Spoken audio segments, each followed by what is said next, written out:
ఇంతకు ముందు కేసీఆర్ అధికారంలో ఉన్నప్పుడు అహంకారం ఉంది అనుకున్నారు. మరి ఇప్పుడు అధికారం లేదు కదా. కల్వకుంట్ల చంద్రశేఖరరావు గారు అంటేనే అహంకారానికి మరో రూపం.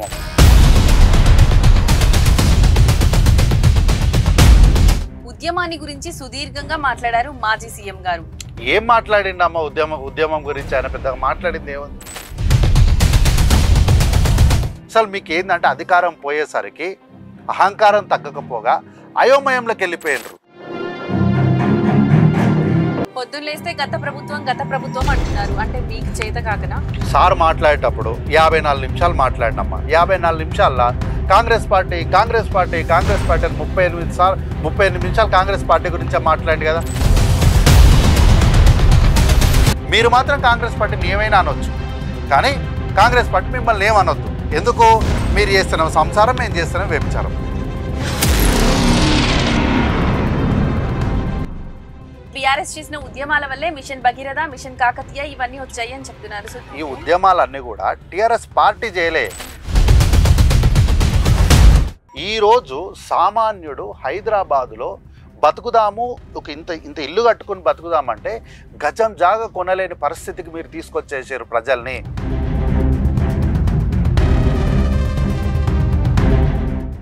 కేసీఆర్ తెలంగాణకు తండ్రి వంటి వాడు అని మాట్లాడుతున్నారు. కల్వకుంట్ల చంద్రశేఖరరావు గారు ఏంటంటే మనకు జూన్ 2 నుంచి తెలంగాణ రాష్ట్రం అమల్లోకి వస్తుందని చెప్పి తెచ్చినటువంటి పోస్ట్ మ్యాన్ మాత్రమే. Welcome to Elite media E6 news. రజతోత్సవ సభలో అసలు ఏం జరిగింది? బీఆర్ఎస్ హిట్టా ఫట్టా? మహాసభలో మహానేత కేసీఆర్ ఏం మాట్లాడారు? కేసీఆర్ తన గొయ్యిలో తానే పడ్డారా?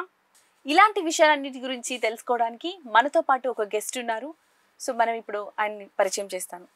టీపీసీసీ కార్యదర్శి, శేర్లింగంపల్లి కాంగ్రెస్ కీలక నేత శ్రీ కార్తిక్ గారు మనతో ఉన్నారు.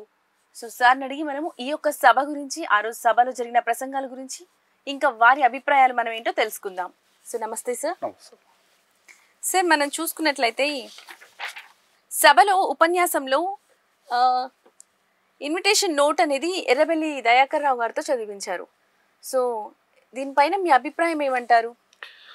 ఈరోజు తెలంగాణ రాష్ట్రంలో ఈ తెలంగాణ రాష్ట్రం ఏర్పడిందే ఉద్యమాల పైన. అందులో తెలంగాణ రాష్ట్రం అని చెప్పినప్పుడు ప్రప్రథమంగా మనకు గుర్తొచ్చే కొన్ని జిల్లాలు ఉంటాయి. కరీంనగర్ అని, పాలమూరు అని, వరంగల్ అని. అంటే వీటన్నిటిలో కూడా ఓరుగల్లు, వరంగల్ అనేది ఉద్యమాలకు తొలి అడ్డ. అంటే అక్కడి నుంచే ఉద్యమాలు మొదలైనాయని మన తెలంగాణ చరిత్ర చెప్తుంది. ఈ తెలంగాణ చరిత్ర చెప్పేటప్పుడు మాది తెలంగాణ పార్టీ, మేము తెలంగాణ కోసమే పుట్టినాము, మేము మా బతుకు మా భాష మొత్తం తెలంగాణ అని చెప్పి గొంతులు చించుకొని కుత్కలు కోసుకునే ఈ బీఆర్ఎస్ పార్టీ వాళ్ళు, గులాబీ జెండా పార్టీ వాళ్ళు ఎర్రబెల్లి దయాకర్ రావు గారితో స్వాగతం అసలు ఇప్పించడం అనేదే తెలంగాణ ప్రాంతానికి, తెలంగాణ పార్టీ అని చెప్పుకునే వీళ్ళకు పేగుబంధం తెగిపోయింది అని చెప్పడానికి ఇదే ప్రత్యక్షమైనటువంటి నిదర్శనం. ఎందుకు ఈ మాట అంటున్నా అంటే, వరంగల్లో ఇంతమంది తెలంగాణ కోసం అమరులైనటువంటి కుటుంబాలు ఉండగా, తెలంగాణ కోసం పోరాడినటువంటి ఎంతోమంది నాయకులు, అంతెందుకు మాజీ విప్ వినయ్ భాస్కర్ గారు కూడా అక్కడనే ఉన్నారు కదా వారు. సో ఎంతోమందితోనే చదివించే అవకాశం ఉన్నప్పటికీ కూడా తెలంగాణ రాష్ట్ర సాధన కోసము అందరూ పోరాడుతున్నప్పుడు ఎర్రబెల్లి దయాకర్ రావు గారు చంద్రబాబు నాయుడు గారి పక్షాన చేరి అరే కేసీఆర్ అని పిలిచి మర్యాద లేకుండా తెలంగాణ ఉద్యమాన్ని నీరుగార్చే ప్రయత్నం చేసినటువంటి ఎర్రబెల్లి దయాకర్ రావు గారితో చదివించడం అనేది దీంతోనే అర్థమవుతుంది మనకు. టీఆర్ఎస్ పార్టీ కంటే గులాబీ కండువాకి తెలంగాణ యొక్క సెంటిమెంట్కు ఉన్నటువంటి పేగుబంధము తెగిపోయింది. కాబట్టి వాళ్లకు తెలంగాణకి ఎటువంటి సంబంధాలు లేవు ఇప్పుడు. ఓకే. సో మీరు చెప్పినట్లయితే ఇంతకు ముందు కేసీఆర్ అధికారంలో ఉన్నప్పుడు అహంకారం ఉంది అనుకున్నారు. మరి ఇప్పుడు అధికారం లేదు కదా. మీరు మొన్న సభలో చూసారు కదా, అహంకారం తగ్గిందంటారా? అంటే ఇప్పుడు కల్వకుంట్ల చంద్రశేఖరరావు గారు అంటేనే అహంకారానికి మరో రూపం అమ్మ. ఇప్పుడు అహంకారం ఎట్లుంటుంది అంటే ఎట్లా చెప్తాం మనము? దానికి రూపం లేదు. దేవుడు ఎట్లా ఉంటాడంటే దేవుడు పరమాత్ముడు. అట్లానే అహంకారం ఎట్లుంటుంది అంటే 6 అడుగుల కల్వకుంట్ల చంద్రశేఖరరావు గారు చూపిస్తే ఆయన అదే అహంకారం అంటారు. ఎందుకంటే గతంలో కూడా ఎవరైనా కార్యకర్తలు మాట్లాడేటప్పుడు అరే వీళ్ళు నీకు ఎందుకు వచ్చిరా కార్యకర్తలు అక్కడికి, నీకోసమే వచ్చారు కదా, నీకోసం వచ్చినటువంటి వాళ్ళను నీవు దుర్భాషలు ఆడడం వల్ల నువ్వు ఏం చెప్పాలనుకుంటావు సభ్య సమాజానికి. కాబట్టి స్టార్టింగ్ ఆఫ్ ది సభలు ఏంటంటే నాకు ఎట్లాంటి అహంకారం లేదు, నేను చాలా మారిపోయిన మనిషిని అని చెప్పడానికి కల్వకుంట్ల చంద్రశేఖరరావు గారు చాలా ప్రయత్నం చేశారు. ఏదో కార్యకర్తలు అరుస్తుంటే ప్లీజ్ ప్లీజ్ అని చెప్పే ప్రయత్నం చేసిండు, కానీ అది చివరి దాకా తన నైజాన్ని అది కొట్టొచ్చినట్టు కనిపించింది. నాయకుడు అనేటోడు నిన్ను గుర్తుపట్టనప్పుడు నువ్వు కుండలుంటే ఏంది, కుక్కలు తింటే ఏంది భయ్ నీ బతుకు. నాయకుడు అనేటోడు నువ్వు ఏ పార్టీలు ఉన్నావో ఆ పార్టీ నాయకుడు నిన్ను గుర్తుపట్టాలి. కనీసం నీ పేరు తెలియకపోయినా వాడు నీ మొహం చూసి ఎస్ వీడు మావాడే అనుకోవాలి. అంటే కేసీఆర్ గారిని మీరు ఎవరు గుర్తుపట్టట్లేదు అనుకుంటున్నారా? కేసీఆర్ కింద ఉన్న కార్యకర్తల్ని కేసీఆర్ గుర్తుపడతలేడు. కాబట్టి ఆ కార్యకర్తలు కూడా తెలుసుకోవాలి. నీ నాయకుడు నిన్ను గుర్తుపట్టకుండా పక్కన వేరే మనిషిని అడుగుతుండు, ఏ రాజేశ్వర్ రెడ్డి వీళ్ళు మనోళ్ళేనా, వీళ్ళు మన కార్యకర్తలేనా అని అడుగుతున్నాడు. అంటే దాని అర్థం ఏంది, నీ ముఖమే తెలియదురా భయ్ కేసీఆర్కి. ఇక నువ్వు అడవై సీఎం చేయమని అరుస్తేంది, అరవకపోతేంది. సో నీ బతుకు ఎట్లుందంటే నువ్వు కుండలున్నొకటే, నీ బతుకు కుక్కలు తిన్నొకటే. నిన్ను గుర్తుపట్ట నాయకుని దగ్గర నువ్వు ఎంతకాలం ఊడిగం చేస్తావు, ఈ విషయాన్ని కార్యకర్తలు కూడా తెలుసుకోవాలి. అట్లేందంటే కల్వకుంట్ల చంద్రశేఖరరావు గారికి అధికారం పోయిన అహంకారం అనేది ఇంకా తగ్గలేదు. ఆడేవాడు ఈడేవాడు, మీరెవడు రాబాయ్, ఎందుకు వరులుతుర్రు రాబాయ్, ఎందుకు ఇట్లా మాట్లాడు. మన వయసు పెరిగే కొద్దీ మన సంస్కారం కూడా పెరగాలి. నీ కోసం కొన్ని వందల కిలోమీటర్లు ప్రయాణం చేసి వచ్చి నిన్ను ముఖ్యమంత్రిగా మళ్ళీ చూడాలనుకుంటున్నటువంటి నీ కార్యకర్తలపైనే నీకు గౌరవం విలువ లేనప్పుడు వాడిని ఎవడు బయట విలువిస్తాడు. కాబట్టి కార్యకర్తలకు నీ నాయకునితోనే నీకు విలువ లేదు, బయట వచ్చి నువ్వు ఎక్కువ విలువలు మీరు కోరుకోవద్దు. ముందు మీ నాయకునికి అహంకారం ఇప్పటికి కూడా తగ్గలేదు. ఇంకా ఉద్యమాన్ని గురించి సుదీర్ఘంగా మాట్లాడారు మాజీ సీఎం గారు. సో ఉద్యమకారుడిగా మీ అభిప్రాయం ఏంటి? ఏం మాట్లాడిండమ్మా ఉద్యమం గురించి? ఆయన పెద్దగా మాట్లాడింది ఏముంది? నేను కూడా ఉద్యమంలో పనిచేసిన. ఆయన సభ పెట్టంగానే నేను కొత్త బుక్ కొనుక్కొచ్చుకున్నా, పెద్ద రాసుకుందాము. ఆయన ఏదో చీల్చి చెండాడతాడు, ఏవో చెప్తాడు. 25 సంవత్సరాలు కదా, కనీసము 25 నిమిషాలైనా ఉద్యమం గురించి సరిగ్గా చెప్తాడేమో. ఓ థియరీ రాసుకుందాము, రేపు పొద్దున ఎప్పుడైనా పిహెచ్డి చేసినప్పుడు పనికొస్తా అనుకుంటే ఆయన ప్రసంగం అంతా కూడా ఇగో నేను రాసుకున్న బుక్ కొనుక్కుందాం అంటే బుక్కి ఏం లేదమ్మా, ఒక A4 పేపర్కి వచ్చింది, 1.5 పేపర్కి వచ్చింది ఆయన ప్రసంగం అంతా. ఏమీ లేదు. ఆయన ప్రసంగం మొదలు పెట్టడంతో ఏమని మొదలు పెట్టిండు, నేను ఒంటరిగా బయలుదేరిన 2001లో అన్నాడు. నిజంగా తెలంగాణ ప్రాంతానికి సంబంధించినటువంటి వాళ్ళు కానీ ఉద్యమంలో పనిచేసిన వాడికి ఎవరికైనా తెలుసు 2001లో కేసీఆర్ గారు ఒంటరిగా బయలుదేరలేదు. ఆయనతో పాటు ప్రొఫెసర్ జయశంకర్ గారు ఉన్నారు, ఆయనతో పాటు కాళోజీ గారు ఉన్నారు, ఆయనతో పాటు అనేకమైనటువంటి కవులు, కళాకారులు, జర్నలిస్టులు, పాషం యాదగిరి లాంటి వాళ్ళు, గోరెంటి వెంకన్న లాంటి గాయకులు, ఇట్లా గద్దర్ లాంటి వాళ్ళు, వీళ్ళందరూ కూడా ఆయనతో పాటు ఉన్న వాళ్ళే. కాబట్టి ఆయన ఈరోజు వచ్చి నేను ఒక్కడనే బయలుదేరినా, ఆయనకి ఎవ్వరు లేరు అంటే ఇవి అబద్ధాలు కాకపోతే ఏంటి ఇవి? కాబట్టి కేసీఆర్ ప్రసంగం ఒంటరిగా బయలుదేరిన కదా, నేను ఒంటరిగా పోరాడనని కూడా చెప్పారు.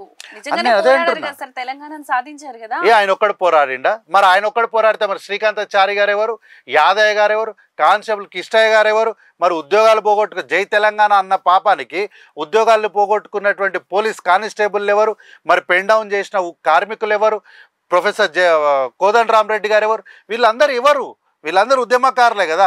నేను ఒక్కడనే సావు నోట్ల తల పెట్టినా, నేను ఒక్కడనే సావు నోట్ల తల పెట్టినా, నువ్వు తల పెట్టలే భయ్, సావు దాకా తల మాత్రం ఆనిచ్చినావు. కానీ ఈడ ఎంతోమంది విద్యార్థులు, 1200 మంది విద్యార్థులు సావు నోట్ల తల పెట్టి దాని కడుపులోకి వెళ్ళిపోయినరు. వాళ్ళకు లేని ఘనత తలబెట్టిన నీకే ఇంత ఘనత ఉంటే వాళ్ళు పూర్తిగా తమ జీవితాలని ఆహుతి చేసిన వాళ్ళ కుటుంబాలు ఎందుకు 25 సంవత్సరాల రజతోత్సవంలా ఆ కుటుంబ సభ్యులు ఎందుకు లేరు? మీది జాతీయ పార్టీయా ప్రాంతీయ పార్టీయా అంటే వాళ్ళు ఏమన్నారు? మాది జాతీయ పార్టీ అన్నారు. మరి జాతీయ పార్టీ అన్నప్పుడు జాతీయ పార్టీ ఉద్యమం చేయలేదు కదా, చేయనప్పుడు మీది ఎట్లా ఉద్యమ పార్టీ అవుతుంది? కాబట్టి మీది జాతీయ పార్టీ అయినప్పుడు ఏపీలో మీకు అధ్యక్షుడు ఉన్నాడు, ఆ అధ్యక్షుడు సభలో ఉన్నాడా? లేడు. పోనీ మహారాష్ట్రకు మీరు 600 కార్లు వేసుకొని పోయి మేమేదో మా తెలంగాణది మా గులాబీ జెండాది ఏమో చూపిస్తాం అడికని పోయినరు. ఆ మహారాష్ట్రకి వెళ్ళి కనీసం ఒక 4 కార్యకర్తలను వచ్చిండ్రా? స్టేజ్ మీద కాకపోయినా సభలైన 4 కార్యకర్తలు ఉన్నారా? లేరు కదా. అట్లాంటప్పుడు మీది ఎట్లా ఉద్యమ పార్టీ అవుతుంది, మీది ఎట్లా జాతీయ పార్టీ? అసలు మీకు ఏంటంటే అధికారం పోయేసరికి అహంకారం తగ్గకపోగా అయోమయంలోకి వెళ్ళిపోయినరు. ఎవరు రోడ్డు మీద పోయేటప్పుడు చిన్నపిల్లలు ఎవరు కారు అద్దాలు తిప్పుకొని చేతులు ఇట్లా ఊపినా కూడా కల్వకుంట్ల తారక రామారావు గారు వచ్చి నా గురించే ఊపినరని వీడియోలు తీపించుకొని దాన్ని సోషల్ మీడియా పెట్టుకునే అంత మతిస్థితితాన్ని కోల్పోయినరు వీళ్ళందరూ ఈరోజు. కార్తిక్ గారు మీరు విద్యార్థులే చనిపోయారు అని చెప్తున్నారు, మరి కేసీఆర్ గారు కూడా చావు చివరి అంచుల వరకు వెళ్ళి పోరాటం చేశారు కదా తెలంగాణ కోసం. ఈ చావు అంచుల కోసం పోయిన వాళ్ళ గురించి అమ్మ, ఆ రోజు కేంద్ర మంత్రిగా ఉన్నటువంటి సూదిని జైపాల్ రెడ్డి గారు ప్రతి నిమిషం కూడా నీమ్స్ వైద్యులతోని వారు సమీక్ష జరిపినప్పుడు 750 క్యాలరీలకు సంబంధించినటువంటి ఇంజెక్షన్ సిలైన్లో తీసుకున్నారు వీళ్ళు. కాబట్టి కల్వకుంట్ల చంద్రశేఖరరావు గారు తీసుకున్నప్పుడు ఆయనకు ఎటువంటి ప్రాణహాని కూడా లేదు అన్నటువంటి విషయాన్ని చాలా సుదీర్ఘంగా అంటే స్పష్టంగా తెలుసుకున్నటువంటి విద్యార్థులు జేఏసీ నాయకులు అందరూ కూడా ఏంటంటే రోడ్లపైనకు వచ్చి పోరాటం చేయడం వల్లనే తెలంగాణ వచ్చింది. అయితే కల్వకుంట్ల చంద్రశేఖరరావు గారు నిరాహార దీక్ష చేయడం వల్ల తెలంగాణ రాలేదు. ఒకవేళ మనం క్రెడిట్స్ ఎప్పుడైనా ఎవరికి ఇస్తాము, అయితే ఉద్యమాన్ని మొదలుపెట్టిన వాళ్ళకైనా ఇస్తాం, లేదా ఉద్యమాన్ని ఎండ్ చేసిన వాళ్ళకైనా ఇస్తాం, అంతే కదా. అయితే 1969లో తొలి ఆమరణ నిరాహార దీక్ష జరిగితే చివరిసారిగా 2012లో నిరాహార దీక్ష కల్వకుంట్ల చంద్రశేఖరరావు గారు చేయలేదు, నళిని గారు చేసిరు. డిఎస్పీగా రాజీనామా చేసినటువంటి నళిని గారు చేసిరు.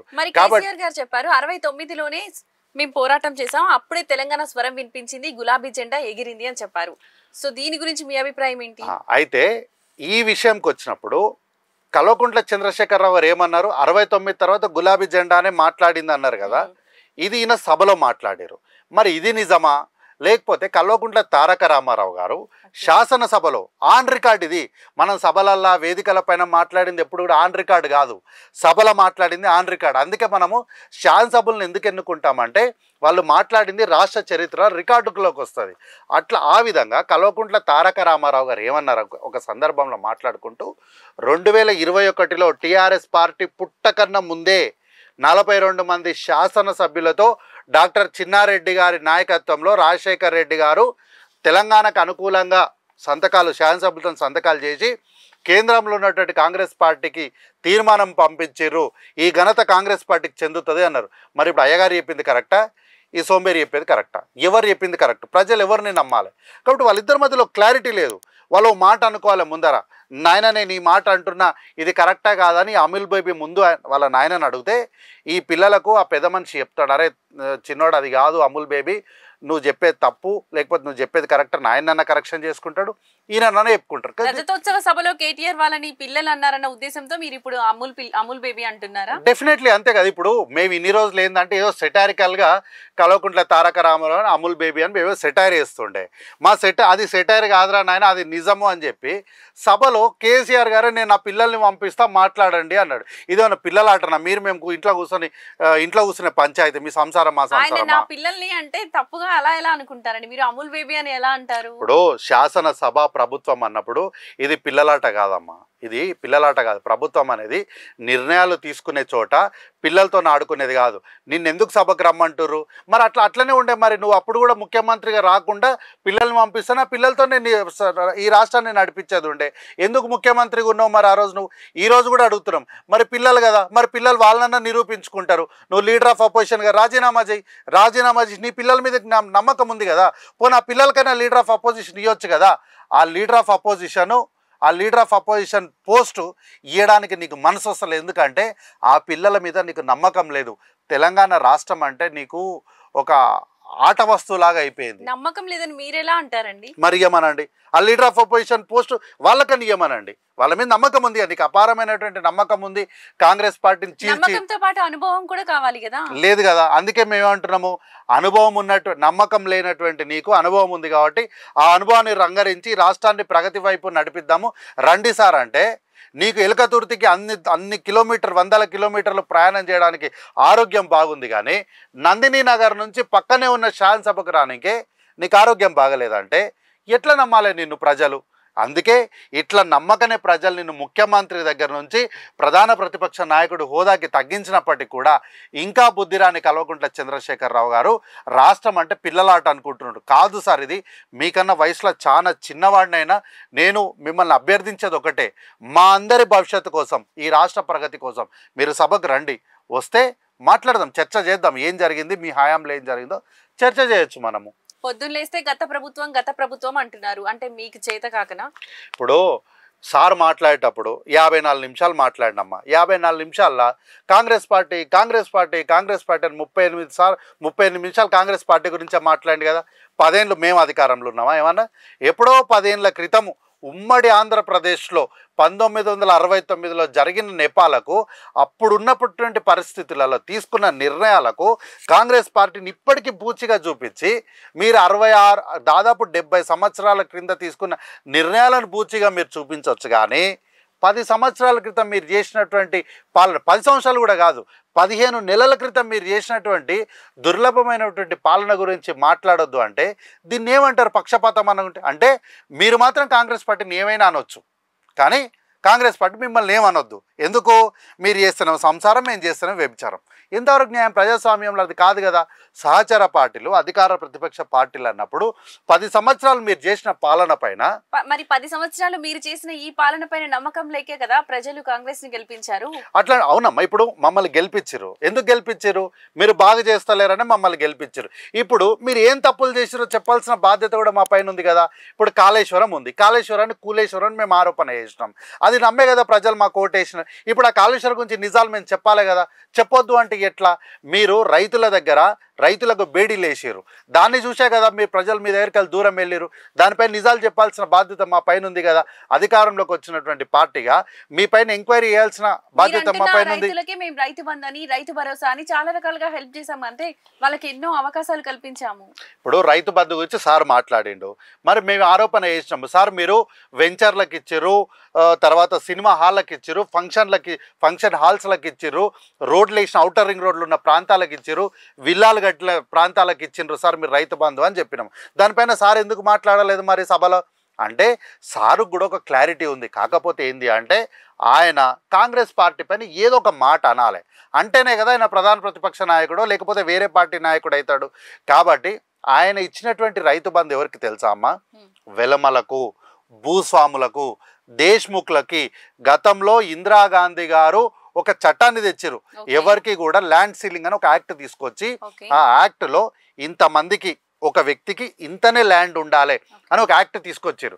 ఆ యాక్ట్లో చాలామంది కూడా తమ భూములను ప్రభుత్వానికి అప్పజెప్పాల్సిన పరిస్థితికి వచ్చినప్పుడు ఇందిరాగాంధీ గారు ఏం చేశారంటే ఆ భూములను తీసుకొచ్చి దళితులకు, అంటే మాలలకు, మాదిగలకు, ఇట్లా అణగారిన వర్గాలకు, నిమ్న జాతుల వారికి 3 ఎకరాలుగా, 2 ఎకరాలుగా, ఎకరము, ఎకరన్నరగా. తర్వాత కొన్ని రోజులు మన దగ్గర ఏం జరిగిందంటే పిల్లలను అంటే నిరోధించాలి అని ఒక నిర్ణయం తీసుకున్నారు. దానికి సహకరించిన వాళ్ళకి ఒక 1/2 ఎకరా భూమి ఇచ్చారు. ఇట్లా ఏంటంటే తీసుకున్నటువంటి అక్రమంగా సంపాదించినటువంటి భూమిని ప్రభుత్వం స్వాధీనం చేసుకొని తిరిగి ప్రజలకు ఇచ్చేసింది.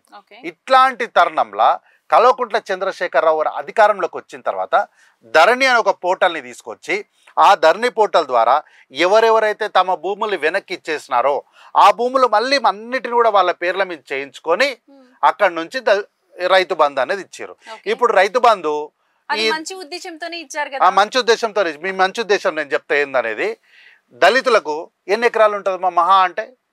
ఒక 2 ఎకరాలు ఉంటుంది, 3 ఎకరాలు ఉంటుంది, 5 ఎకరాలు ఉంటుంది. 5 ఎకరాలోడికి 8,000 అంటే 5 ఎంబులు ఎంత? 40,000 అనుకుందాం.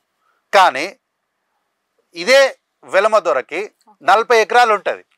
ఈ 40 ఇంటూ ఈ 8,000 వేసుకోండి, ఎన్ని పైసలు వచ్చినాయి? ఇట్లా వాళ్ళకి ఏంటంటే ఏం కష్టపడకుండా ఒక 5 లక్షల మందికి వచ్చినాయి అనుకోండి, ఆ 5 లక్షలతో వ్యాపారం పెట్టలేమా మనము? ఓ దగ్గర పెట్టుబడి పెట్టలేమా? ఇప్పుడు 5 లక్షలు మనకు రైతు బంధు వచ్చింది. ఈ వెలమలు ఏం చేసిరంటే, ఈ భూస్వాములు ఏం చేసిరంటే ఈ 5 లక్షలు ఏదైతే రైతు బంధు కింద వచ్చిందో ఈ 5 లక్షలను ఇట్లా తీసుకుపోయి బంగారం కొనుక్కున్నారు. ఈ బంగారాన్ని తీసుకుపోయి మళ్ళీ ఇంకో దగ్గర తాకట్టు పెట్టారు, డబ్బులు తెచ్చుకున్నారు. వీళ్ళకి ఇక్కడ డబ్బులు రొటేట్ అయినాయి. కానీ 3 ఎకరాలు ఉన్నోనికి ఓ 12,000 15,000 వచ్చేసరికి వాడికి ఆ రోజు ఉన్న ఖర్చులు, కొంటోనికి కట్టాలి అంటే కొంటోళ్ళకి కట్టాల్సినటువంటి కిరాణా డబ్బులు కట్టిండు, ఎవరి దగ్గర చేబదులో 2000 3000 తీసుకుంటే ఆ డబ్బులు కట్టిండు, అయిపోయాయి. సాయంత్రానికి ఒక క్వార్టర్ వేస్తే నువ్వు పొద్దున ఇచ్చిన 15,000 సాయంత్రం వరకు అయిపోయాయి. ఇంకా మంచి ఉద్దేశం ఏడుంది ఇక్కడ నాకు చెప్పండి, నాకు తెలియదు. మీరు అనుకున్న మంచి ఉద్దేశంలో మీరు ప్రవేశపెట్టిన ఉచిత బస్సు పథకం ఉంది, దానివల్ల మహిళలందరూ కొట్టుకుంటున్నారు రోజు. సో దీనికి సంబంధించి మీరు ఏం మాట్లాడతారు? ఇప్పుడు చూడండి అమ్మా, ఉచిత బస్సు తీసుకురావడానికి ముఖ్య ఉద్దేశం ఏంటంటే మహిళలకు ఒక రకమైనటువంటి ఆర్థిక సాయం చేయాలి. ఇన్ ఆన్ యావరేజ్గా ఫర్ ఎగ్జాంపుల్ ఈ కార్నర్ నుంచి ఆ కార్నర్ సిటీకి తీసుకుందాం. ఏంటి, శేర్లింగంపల్లి బిహెచ్ఎల్ అనేది ఒక కార్నర్ అనుకుందాం, ఉప్పల్ అనుకునేది ఇంకో కార్నర్ అనుకుందాం. శేర్లింగంపల్లి బిహెచ్ఎల్లో బస్ ఎక్కిన ఒక ప్యాసింజర్, ఒక అమ్మాయి, ఒక మహిళ ఉప్పల్ దాకా టికెట్ అంటే ఇన్ ఆన్ యావరేజ్గా ఎంత ఉంటుందమ్మా? ఒక 30 to 40 రూపీస్ అనుకుందామా. సో ఇంటూ 30 days వేసుకోండి, ఒక 2500 నుంచి 3000 వరకు అనుకోవచ్చు కదా. ఒక అమ్మాయికి, ఒక కాలేజ్కి వెళ్ళే అమ్మాయికి, ఒక మహిళకు ఒక నెలకు 3000 మిగలడం వల్ల ఎంత ఉపయోగపడుతుందో ఒక మహిళగా మీకు తెలుసు కదా. సో మా ఉద్దేశం ఏంటి అంటే మహిళలకు అంటే ఎంకరేజ్ చేయాలి, ఎంపవర్ చేయాలనే ఉద్దేశంతోనే కదండి పెట్టారు. ఎస్, అదే అంటున్నా, ఎంకరేజ్ చేయాలనే ఉచిత బస్సు పెట్టినాం. తర్వాత ఊర్లలోకి వెళ్ళే వారికి ఎంతోమంది తమ పుట్టింటికి వెళ్ళాలి, వాళ్ళ తల్లిగారిని చూడాలనో లేకపోతే అన్నదమ్ముల తోబొట్టులను చూడాలనో వారితో ఏదో అంటే పొద్దున్న వెళ్ళి సాయంత్రం వచ్చే ఏరియాలు చాలా. ఇప్పుడు హైదరాబాద్లో ఉన్న వాళ్ళు చాలామంది మహబూబ్నగర్లో ఉంటారు. పొద్దున 5 గంటలకు బస్సు ఎక్కితే 8 గంటలకల్లా బస్సు ఆడ దింపేస్తుంది. మళ్ళీ ఆడ 7 గంటలకు బస్సు ఎక్కితే 9 గంటలకల్లా హైదరాబాద్లో దిగుతారు. ఈడ వచ్చి ఎవరో వాళ్ళ భర్తనో కొడుకు ఎవరో ఎక్కించుకొని ఇంటికి తీసుకుపోవచ్చు. ఇట్లాంటి సౌకర్యం మన దగ్గర ఉంది. మరి మరీ ఆదిలాబాద్ అని మాట్లాడుకోకపోయినా దగ్గరున్న నల్గొండనో మహబూబ్నగర్ మాట్లాడుకోవచ్చు కదా. సో ఇట్లాంటప్పుడు ఊరెళ్ళాలంటే వెళ్ళి ఇంటి ఆయన దగ్గరికి వెళ్ళి నాకు 500 1000 రూపాయలు నేను మా పుట్టింటికి పోవాలంటే ఆయన ఏమంటాడు? 500 ఏం లేవు, ఉంటే ఉండు, పోతే పో అంటాడు. ఇట్లాంటి పరిస్థితులలో ఫ్రీ బస్ పెట్టడం వల్ల ఏమైంది, పొద్దున పోతున్నారు, ఎప్పుడో సందర్భమో పండుగనో బర్త్డేనో ఏదో చిన్నపాటి ఫంక్షన్ ఉంటే పోతున్నారు, తల్లిగారినో తండ్రిని చూస్తున్నారు, తోబొట్టులతో చూస్తుని వస్తున్నారు. అయితే కొట్టుకుంటున్నారు అంటే ఇది పూర్తిగా వ్యక్తిగతమైనటువంటి విషయం, మనుషులకు సంబంధించి సైకలాజికల్కి సంబంధించినటువంటి విషయం. ఇప్పుడు నువ్వు నించున్నావు, ఆల్రెడీ ఆమె వచ్చి కూర్చుంది అనుకోండి, సరే కొంచెం సర్దుకుంటే అయిపోతుంది. అక్కడ లేదు నువ్వెందుకు కూర్చున్నావు, నువ్వెందుకు జరగవు అంటే అది కొట్లాట. అంటే వాళ్ళు మహిళలు సర్దుకోకపోవడం వల్లనే కొట్లాటలు వస్తున్నాయి కానీ సర్దుకోకపోవడం వల్ల మహిళలు అని అంటలేను, మనుషులు హ్యూమన్ సైకాలజీ అది పూర్తిగా వ్యక్తిగతమైనటువంటి విషయం. మనం చదువుకుంటున్నామా లేకపోతే పంతానికి పోతున్నామా అనేది మనకు పూర్తిగా వ్యక్తిగతమైనటువంటి విషయం. ప్రభుత్వము మీకు అండగా నిలబడాలి, మీకు కొంచెం సాయం చేయాలని ఉచిత బస్సు పెట్టింది కానీ మీరు కొట్లాడుకోండి పీకులాడుకోండి అని బస్సు పెట్టలేదు కదా. పెట్టిన ఉద్దేశం ఏంది, మీరు పోండి, మీరు దీన్ని వాడుకోండి, మంచి అంటే సత్ఫలితాల కోసం వాడుకోమని చెప్పి ఇచ్చింది. ఈరోజు ఎంతోమంది కాలేజ్ స్టూడెంట్స్ ఉన్నారు, ఈ మూల నుంచి ఆ మూల దాకా రోజు అప్ అండ్ డౌన్ చేసే కాలేజ్ వాళ్ళు ఉన్నారు. పిల్లలు పోతున్నారు వస్తున్నారు అప్ అండ్ డౌన్ చేసి వాళ్ళకు మిగిలిన డబ్బులతోని వాళ్ళు ఇంతో అంతా సేవింగ్స్ చేసుకొని వాళ్ళు ఏదో చిన్న చిత్తగా వాళ్ళకి కావాల్సిన పర్సనల్ థింగ్స్ వాళ్ళు కొనుక్కుంటున్నారు.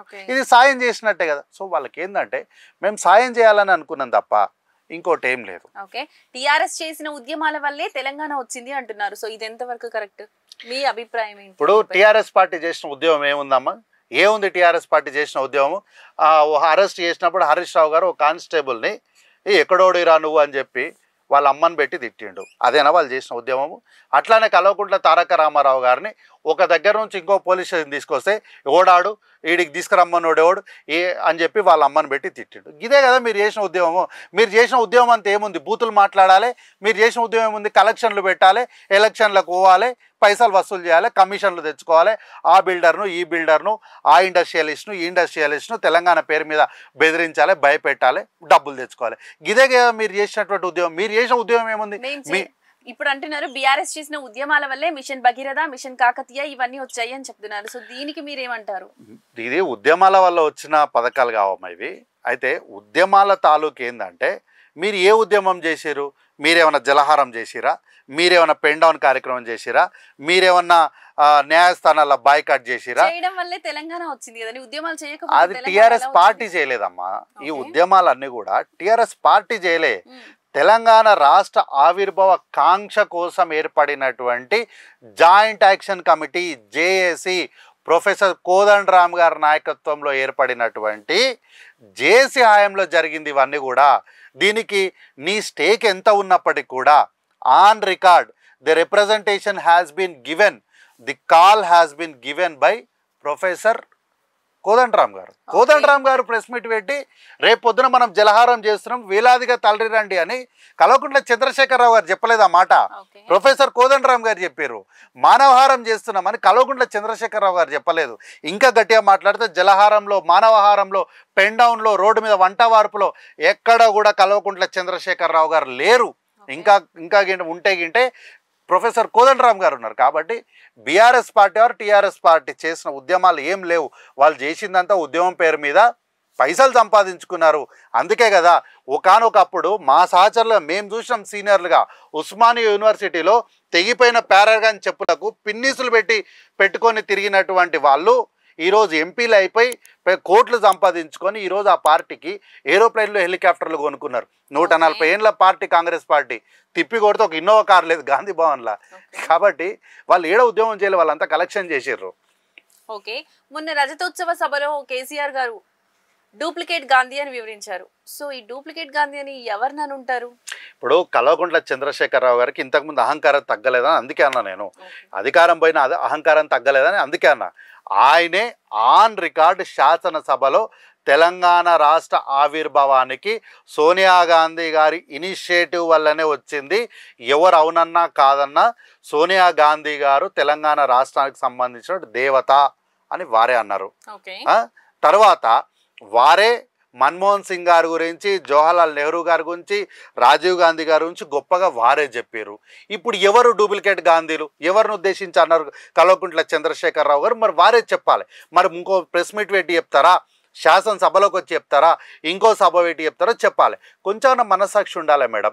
మీరు డూప్లికేట్ గాంధీలు అన్నారు కదా, మరి ఎందుకు ఈ డూప్లికేట్ గాంధీలు అన్న వాళ్ళ దగ్గర 2014లో ఎప్పుడు బయటకు వస్తే మేడం వాళ్ళతో ఒక ఫోటో దిగి కాళ్ళు మొక్కుదామని చెప్పి దాదాపు 2.5-3 గంటలు ఎవరింటి ముందర మీరు వెయిట్ చేసిర్రు?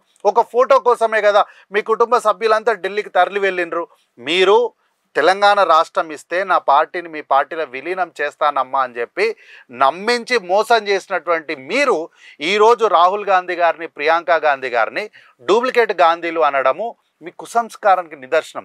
మీరు పెద్దలు, తెలంగాణ రాష్ట్ర రాజకీయాల్లో మీకన్నా వయసులో పెద్దవాళ్ళు ఎవరు లేరు. కాబట్టి మీరు చాలా సంస్కారంతో మాట్లాడాలి సార్. మీకు అంటే మీ ముందు మైక్ ఉంది, మీకు ఎదురుగా మాట్లాడే వాళ్ళు ఎవరు లేరు కదా అని మీ ఇష్టానికి మాట్లాడితే మీ పైన గౌరవం తగ్గిపోతుంది. మీకన్నా చాలా వయసులో చిన్న వాళ్ళు కూడా మిమ్మల్ని పాయింట్ చేసి మాట్లాడిన పరిస్థితికి మీరు దిగజారొద్దు సార్ ఎప్పుడు కూడా మీరు. ఓకే, సో రజతోత్సవ సభలో ప్రాజెక్టుల గురించి, పంట కాలువల గురించి మాట్లాడారు. దీని గురించి మీ అభిప్రాయం ఏమంటారు? ఇప్పుడు పంట కాలువలు అని అంటే సార్ నాకు తెలిసి ఆ యొక్క సభ ఏర్పాటు, ఎల్కతుర్తిలో సభ ఏర్పాటు చేయడానికి అనేకమైనటువంటి కాలువలను పూర్తిగా మట్టేసి, మొరమ్మట్టేసి పూర్తి చేశారు. నాకు తెలిసి దాని గురించే మాట్లాడిండని నేను అనుకుంటున్నా. ఇప్పుడు సార్ ఏమంటుండు, మా ఇంటికాడ నా పొలంలో కూడా మోటార్లు కాలిపోయినాయి, ఆ మోటార్లు పెట్టుకోవాల్సిన పరిస్థితికి వచ్చింది అంటారు. సార్ మీరే కదా తెలంగాణ రాష్ట్రం వచ్చిన తర్వాత ఇదంతా బంగారు తెలంగాణ అయిపోయింది, మీ పొలం కాడికే నీళ్ళు వస్తున్నాయి, కాలువలు తీసినామని చెప్పి మీరు ఇంతకుముందు అడిగారు మిషన్ కాకతీయ, మిషన్ భగీరథ అని. దీనివల్ల మిషన్ కాకతీయ వల్ల మీ పొలం కాడికి నీళ్ళు వస్తున్నాయి, మీ ఇంటికాడికి నీళ్ళు వస్తున్నాయి అన్నారు కదా. ఏమైనా సార్ మరి ఆ నీళ్ళన్నీ? సార్ నీళ్లకు మనిషి ఎవరో తెలియదు కదా. కల్వకుంట్ల చంద్రశేఖరరావు ఎవరు, రేవంత్ రెడ్డి ఎవరు అని నీళ్ళకు తెలియదు కదా. వచ్చే నీళ్ళు మీరు ముఖ్యమంత్రి కాదు కదా అని చెప్పి రిటర్న్ వెనకైతే పారవు కదా, అవి ముందుకే పోతాయి కదా నీళ్ళు. మరి మీరు ఇన్ని నీళ్లు తెచ్చినప్పుడు అసలు ఫస్ట్ మోటార్లు ఎందుకు పెట్టిర్రు? ఇప్పుడు నీళ్ళు కాలువ పొంటి వచ్చినాయి, కాలువ పొంటి నీళ్ళు వచ్చినప్పుడు మళ్ళీ బోర్ ఎందుకు వేయాల్సి వచ్చింది ఆ రైతు? ఈరోజు బోర్లు ఎండిపోతున్నాయి, బోర్లు కాలిపోతున్నాయి అని అంటే మీ హయాం తగ్గిపోవడం వల్ల కూడా అలా జరుగుతుంది. అంటే మీ హయాంలో నీళ్లు రానట్టే కదా. ఆ కాలువల నీళ్లు రాకపోతేనే రైతు బోర్ వేస్తాడు తప్ప. ఇప్పుడు మన పక్కనే వాటర్ ఉందమ్మా, ఇప్పుడు ఈడ వాటర్ బాటిల్ ఉంది, ఈడ వాటర్ బాటిల్ ఉంది, మనం వాటర్ తీసుకొని తాగుతాం. అంతేగాని బయట వాటర్ రానప్పుడు ఖచ్చితంగా మోటార్లు వేస్తారు కదండి. మోటార్లు వేస్తారంటే ఎప్పుడు వేస్తారు? నీళ్లు రానప్పుడు వేస్తారు. వేసిన బోరు వెంటనే కాలిపోదు కదా. ఇప్పుడు మనం ఒక బోర్ వేసినాము, దాని లోపల మోటార్ దింపిన వెంటనే కాలిపోతుంది అది. దానికి ఒక టెన్యూర్ పీరియడ్ ఉంటుంది. ఆ టెన్యూర్ పీరియడ్ అంతా రన్ అయిన తర్వాత అది కాలిపోతుంది. మేము వచ్చి ఎన్ని రోజులు అయింది? 15 నెలలు అయింది కదా. సో 15 నెలలకు వేసిన మీరు ఎప్పుడు బోర్ వేసారు రైతులు? ఆ మోటార్ని ఎప్పుడు దింపినరు? ఆ మోటార్ ఎప్పుడు కాలిపోయింది? అంటే ఆయన కేవలం పంట కాలువలను ఉద్దేశించి మాత్రమే అనట్లేదు, రైతు భరోసా వీటి గురించి కూడా చెప్పారు. రైతు మాఫీ, వీటి గురించి కూడా రైతు భరోసా గురించి అమ్మా. రైతు భరోసా ఏంటి? ఎవరైనా రైతులు చనిపోతే వాళ్ళకి 5 లక్షలు ఇస్తామన్నది వారి స్కీమ్ అది. అయితే స్కీమ్ మాత్రం అట్టహాసంగా అట్టార్భటంగా ప్రచారానికి మాత్రమే సరిపోయింది. ఆ చెక్కులు అట్లనే పెండింగ్ బిల్స్గా ఉండిపోయినాయి. ఆ పెండింగ్ బిల్సే ఈరోజు వీళ్ళు అంటున్న 30%, 20% అని వీళ్ళు ఈరోజు కొత్త రాగం అందుకున్నారు కదా. ఆ పాపం వీళ్ళదే సార్.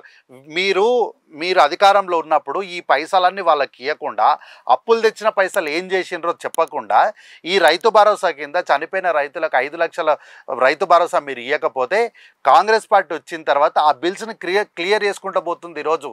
కాబట్టి ఏంటంటే మీరు ఎంతసేపటికున్నా కూడా మీరు చేసిన పనులన్నీ ఏంటంటే రికార్డ్స్ కోసం చేశారు, ప్రజల కోసం చేయలేదు.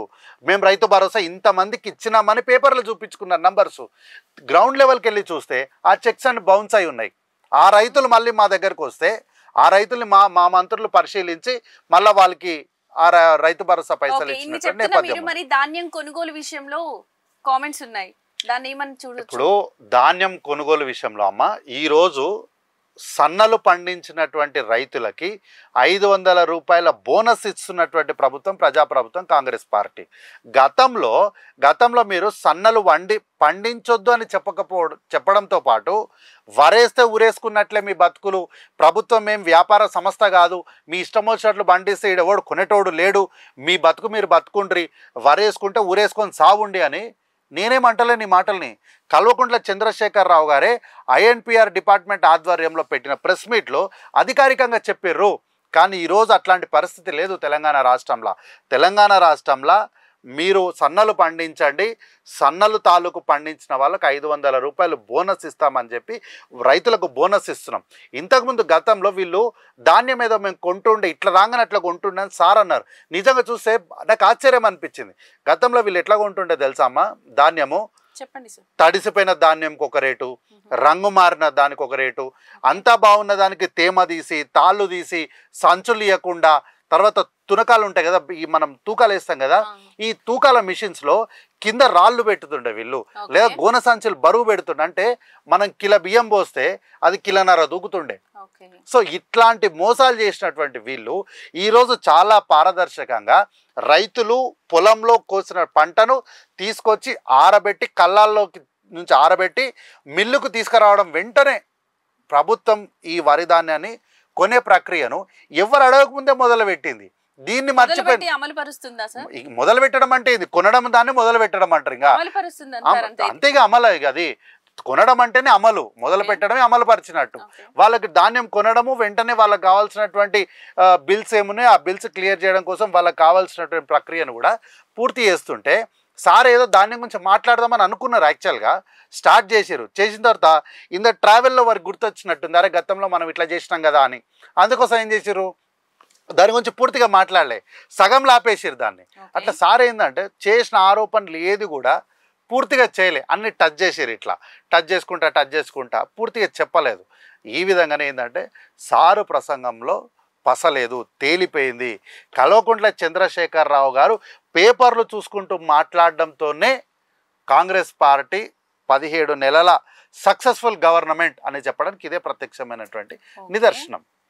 సో ఇప్పుడు మనం చూసుకున్నట్లయితే హెచ్సియు భూముల గురించి, ఇంకా రీసెంట్ గా జరిగిన హైడ్రా, వీటిని ఏమనొచ్చు? ఇప్పుడు భూముల గురించి సారు ప్రత్యేకంగా భూముల గురించి మాట్లాడమ్మా. ఏమన్నాడు?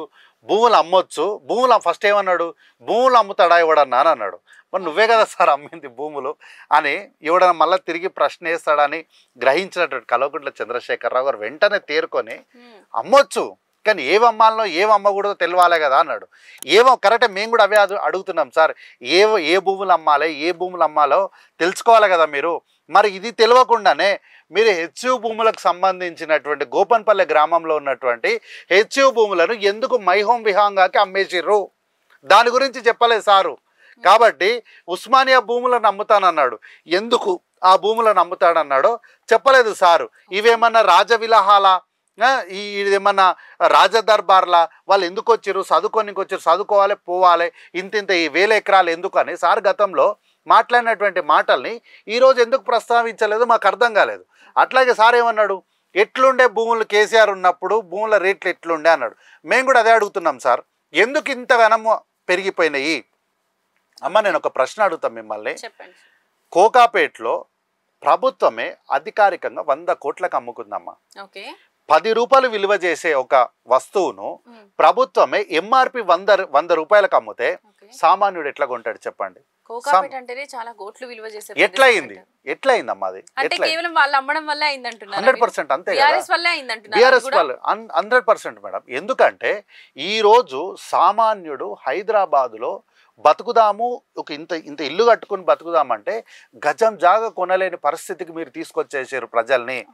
మీరు సామాన్యుల పక్షాన ఆలోచన చేయాలి, కానీ మీరు రియల్టర్ల వైపు ఆలోచన చేసారు, బిల్డర్ల వైపు ఆలోచన చేసారు. కాంగ్రెస్ పార్టీ సామాన్యుల పక్షాన ఆలోచన చేస్తుంది. ఇప్పుడు 10 రూపాయలు ఉన్న బాటిల్ని, ఇప్పుడు 10 రూపాయలు ఉన్న వస్తువుని ప్రభుత్వము సబ్సిడీ ఇచ్చి 6 రూపాయలకు అంటే అది ప్రజలకు మేలు చేసినట్టు. కానీ 100 రూపాయలు ఉన్న ప్రోడక్ట్ని ప్రభుత్వమే అధికారికంగా 100 రూపాయల కంటే ఒక సామాన్యుడు పోయి ఇంకేం బేరం ఆడతాడు, ఇంకేం కొంటాడు? అట్లా ఏంది అంటే కొనేవాడేమో బీహారోడు, అమ్మేటోడేమో తెలంగాణోడు. ఈడ ఈడ ఈడ ఈడ ఈ భూములు ఎవరివి? తెలంగాణలో మనయే కదా. మనం ఏం చేస్తున్నాం? మన భూమిని, మన హక్కును వేరోడికి అమ్మేస్తున్నాం. రేపటి తరానికి ఏమిస్తావు? ఈరోజు డబ్బులు అవసరం ఉంది, పెళ్లి చేయాలి, 1,00,000 రూపాయలు పెట్టి పెళ్లి చేసే కాడికి నువ్వు 100 కోట్లు పెట్టి నీకున్న ఎకరం భూమిని అమ్మేసినావు, అట్టహాసంగా 100 కోట్లు పెట్టి పెళ్లి చేసినావు, అయిపోయింది. ఇప్పుడు నువ్వు పెళ్లి చేసి పంపించిన బిడ్డకు రేపు పొద్దున ఏమైనా అవసరమైంది అనుకో, ఏం చేయాలి నువ్వు? అప్పుడు నీకున్న ఎకరం అమ్మేస్తేవి, ఉన్న 100 కోట్లలో 50 కోట్లు పెట్టి పెళ్లి చేస్తేవి, అట్టహాసంగా చేస్తేవి, కేసీఆర్ గారిని పిలుస్తేవి, ఆయన వచ్చే ఇంత బుక్కెడు పోయేదినే పోయే. ఏమైంది ఇప్పుడు? కాబట్టి ఏంటంటే కొనే వాళ్ళందరూ కూడా బయట రాష్ట్రం నుంచి వచ్చిన వాళ్ళు, బీహార్ వాళ్ళు. అమ్మే వాళ్ళందరూ కూడా తెలంగాణ ప్రాంతానికి సంబంధించిన వాళ్ళు. ఇప్పుడు మా ఊరుంది షేర్లింగంపల్లి, మా ఊరుంది. మా ఊర్లో చుట్టూ ఉన్నటువంటి వాళ్ళందరూ కూడా ఈ బిల్డర్లకు, రియల్ ఎస్టేట్ వాళ్ళకు తమ భూములు అమ్ముకోవడం వల్ల మా సొంత ఊర్లో మేమే పరాయర్లం అయిపోయినాం. ఆ రోడ్ల నుంచి మేము ఏ రోడ్ల నుంచి అయితే తిరిగి మేము ఎక్కడైతే క్రికెట్ ఆడుకున్నామో ఈరోజు అది ప్రైవేట్ పరం అయిపోయింది. ప్రైవేట్ భూమి, నేను ప్రభుత్వ భూమి గురించి చెప్తున్నా. దానికి కూడా కారణం బీఆర్ఎస్ అంటే 100%. ఇప్పుడు ప్రభుత్వ భూమిని తీసుకుపోయి వాడికి అమ్మేసిర్రు. మా షేర్లింగంపల్లిలో ప్రభుత్వ భూమిని తీసుకుపోయి ప్రైవేట్ వానికి అమ్మేసిండు. ఆ భూమిలో ఈ రోజు కాకపోయినా రేపటికైనా క్రీడా ప్రాంగణం వస్తుంది. మేము ఎట్లయితే క్రికెట్ ఆడినామో అట్లానే మా పిల్లలు కూడా వచ్చి ఇక్కడ క్రికెట్ ఆడతారు. మా పిల్లలు క్రికెట్ ఆడుతుంటే మా తల్లిదండ్రులు ఎట్లయితే చూసి ఆనందించారో మేము కూడా అట్లనే చూసి ఆనందిస్తామని మేము అనుకున్నాం. కానీ ఈరోజు ఆ పొలం చుట్టూ మొత్తం ఆ ప్రదేశం చుట్టూ ఓ ప్రైవేట్ వాడు వచ్చి కంచేసిండు. ఇప్పుడు అందులోకి పోవాలంటే వాడిని పర్మిషన్ తీసుకోవాలి. మా ఊర్లో మేమే పరాయళ్ళం అయిపోయినాం మేడం. మీ వల్ల, బీఆర్ఎస్ పార్టీ వల్ల, కేసీఆర్ గారి యొక్క స్వార్థం కోసము ఎవరి ఊర్లో వాళ్ళే పరాయలుగా బతుకుతున్నారు. కాబట్టి ఇది మంచి పద్ధతి కాదు. మేము ఈరోజు కాదు, గతంలో కాంగ్రెస్ పార్టీ ప్రధాన ప్రతిపక్షంగా ఉన్నప్పుడు కూడా వ్యక్తిగతంగా నేను చేసినటువంటి ప్రధానమైన ఆరోపణ కూడా ప్రభుత్వమే అధికారికంగా 100 కోట్లకు భూములను అమ్ముతుంటే సామాన్యుడు గజం జాగ కొనలేని పరిస్థితి. ఇది మారాలనే మేము కోరినాము. ఈరోజు అది మారింది. సో సభపై మీ అభిప్రాయం ఏంటంటారు? ప్రభుత్వం సహకరించిందా? ఏముందమ్మా సభ పైన పెద్ద అభిప్రాయం చెప్పడానికి ఏముంది? ఖాళీ కుర్చీలు, వెలిసిపోయినటువంటి జనము. ఖాళీ కుర్చీలు ఎక్కడున్నాయండి? అంతా నిండిపోయి చాలా మంది అదే చెప్తున్నా. అభిమానులే వచ్చి ఆడ పనిచేసిన వాళ్ళు తప్ప ఎవరు లేరు. ఆ సభ కోసము ఆ ఏర్పాట్లను ఆ 12 మీద, లారీల మీద, బస్సులలో ఆ ఎద్దుల మీద వచ్చిన వాళ్ళే అమ్మ. ఇప్పుడు అనిమల్ యాక్ట్ కింద కల్వకుంట్ల తారక రామారావు ఎప్పుడు బయటికి వస్తాడో అనిమల్ యాక్ట్ కింద ఆయన మీద కేసు పెట్టాలని వెయిట్ చేస్తున్నా నేను కూడా. ఎందుకంటే ఆయన ఏదో చెప్పిండు, అభిమానంతో వస్తే మీరు ఎలా అంటారు సార్? అలా ఎద్దులు చచ్చిపోయినాయి అమ్మా ఎండకు. ఏనో సూర్యాపేట నుంచి 250 కిలోమీటర్లు ఎర్రటెండలు ఎద్దుల్ని తీసుకొని వచ్చారు. నిన్నగాక మొన్న ఇదే కల్వకుంట్ల తారక రామారావు కదా హెచ్యులో మూగ జీవాలు చచ్చిపోతున్నాయి, పీకాక్స్ ఎగిరిపోతున్నాయి, జింకలు కుక్కలు వీక్తే చచ్చిపోతున్నాయి, ఈ ప్రభుత్వానికి వాటి ఉసురు తగిలిపోతారని శాపనార్థాలు పెట్టిండు. మరి ఇప్పుడు ఎద్దులు చచ్చిపోయినాయి. మొన్న నల్గొండ నుంచి వస్తుంటే ఎద్దులు ఎండకు తాళలేక మూగ జీవాలు చచ్చిపోయినాయి నడవలేక. ఇప్పుడు ఆ పాపం ఎవరిది? వీళ్ళది కాదా? మీ సభ అంతా అయిపోయిన తర్వాత రిటర్న్ వెళ్తున్నప్పుడు తుఫాన్ వచ్చి కొడితే 2 కార్యకర్తలు చచ్చిపోయారు. మీ సభ కోసము మా సభకు వేలాదిగా లక్షలాదిగా మహాకుంభమేళను తలపించేలాగా మా సభకు రండి అని ఊరూరు తిరిగి ప్రిపరేటరీ మీటింగ్స్ పెట్టినటువంటి కల్వకుంట్ల తారక రామారావు గారు చచ్చిపోయిన ఎట్ల దగ్గరికి ఎట్లా పోవు నువ్వు? కనీసం మనుషుల దగ్గరికన్నా పోవాలి కదా. ఆ కుటుంబం దగ్గరికి పోయి అమ్మ మీ మీ మీ కుటుంబ పెద్దలు మా సభకు రావడం వల్లనే చచ్చిపోయారు, మీ కుటుంబ బాధ్యత మాది, మీ పిల్లల బాధ్యత మాది, మీకు ఇదిగో ఈ ఆర్థిక సాయం చేస్తున్నాం, భవిష్యత్తులో కూడా మిమ్మల్ని మేము ఆదుకుంటామని ధైర్యం చెప్పాల్సిన బాధ్యత కల్వకుంట్ల తారక రామారావు గారి మీద లేదమ్మా? ఉంది కదా. ఉన్నప్పుడు ఆయన ఎందుకు పోతలేడు? ఏమన్నా అంటే నా కాలు బెనికింది నేను అందుకే పోతలేడు. అరే మనుషులు చచ్చిపోయారని రాత్రి అందరికీ తెలుసు పోయి నువ్వు పొద్దున జిమ్కి ఇవ్వడం అన్నట్టు పొద్దున్న లేచి ఆ చచ్చిపోయిన ఇంటికి పోతే మంచిగుండు కదా. కాబట్టి ఏంటి అంటే మీ స్వార్థం, మీ సభ సక్సెస్ కావాలి కానీ సభకు వచ్చిన వాళ్ళు ఏమైపోయినా మీకు అనవసరం, మీకు ఎట్లాంటి పట్టింపు లేదు. సభలో వీళ్ళు ఎంతసేపు ఉన్నా ఆ ముందర కూర్చున్న 50,000 మందిని మాత్రమే చూపించారమ్మా. వెనక ఉన్న ఖాళీ కుర్చీ ఇంకా 1,50,000 ఖాళీ కుర్చీలను వీళ్ళు చూపెట్టలేదు. కాబట్టి ఏంటంటే ప్రభుత్వము వీరితోని పూర్తిగా సహకరించింది. కాబట్టి ఎన్ని ఆర్టీసీ బస్సులు కావాలంటే అన్ని ఆర్టీసీ బస్సుల్ని వాళ్లకు ఇచ్చినటువంటి ప్రభుత్వం కాంగ్రెస్ పార్టీ. ఒక ప్రశ్న అడుగుతా, గతంలో ఏ రోజైనా సరే కాంగ్రెస్ పార్టీ సభ పెడితే ఒక్క ఆర్టీసీ బస్సునైనా మీరు చూసిర్రా ఎప్పుడన్నా? కానీ ఈ సభకి ఇన్ని ఆర్టీసీ బస్సులు వచ్చినాయంటే ప్రభుత్వం సహకరించినట్టే కదా. ఇంకేం కావాలి? ప్రభుత్వం సహకరించి మీకు కేసీఆర్ గారి మీద అభిమానం వల్లే ప్రభుత్వం సహకరించింది కదండి. కేసీఆర్ మీద అభిమానం వల్ల కాదమ్మా. ఈ రాష్ట్రంలో ప్రధాన ప్రతిపక్షము అధికార పక్షము రెండు కూడా జోడెద్దులు లాంటివి. ఈ రెండు సమానంగా పోతేనే ఈ రాష్ట్ర ప్రగతి అనేది ఉంటుంది. మీరు ప్రధాన ప్రతిపక్ష పార్టీగా మీరు ఒక సభ పెడుతున్నప్పుడు రాష్ట్ర ప్రభుత్వానికి సంబంధించిన వైఫల్యాలను మీరు చెప్తామనుకున్నారు.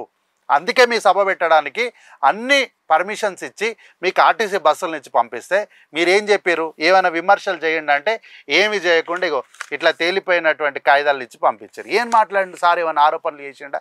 ఏమైనా ప్రశ్న అడిగిండా? 8.19 కోట్ల అప్పు చేశారు సార్ మీరు అని అడిగినాం మేము. దానికి సమాధానం చెప్పిండా? కాళేశ్వరం పైన సమాధానం చెప్పిండా? దేనిపైన సార్ సమాధానం చెప్పిండు? పేపర్ లీకేజ్ల పైన సమాధానం చెప్పిండా? టీజీపీఎస్ పైన సమాధానం చెప్పిండా? ప్రవళిక అనే అమ్మాయి చనిపోయింది, దానిపైన కేసు అయింది, దాని గురించి సమాధానం చెప్పిండు? దేని గురించి సమాధానం చెప్పకుండా ఏదో స్కూటీలు ఎప్పుడు ఇస్తారు, 2,500 ఎప్పుడు ఇస్తారు అని అడిగారు.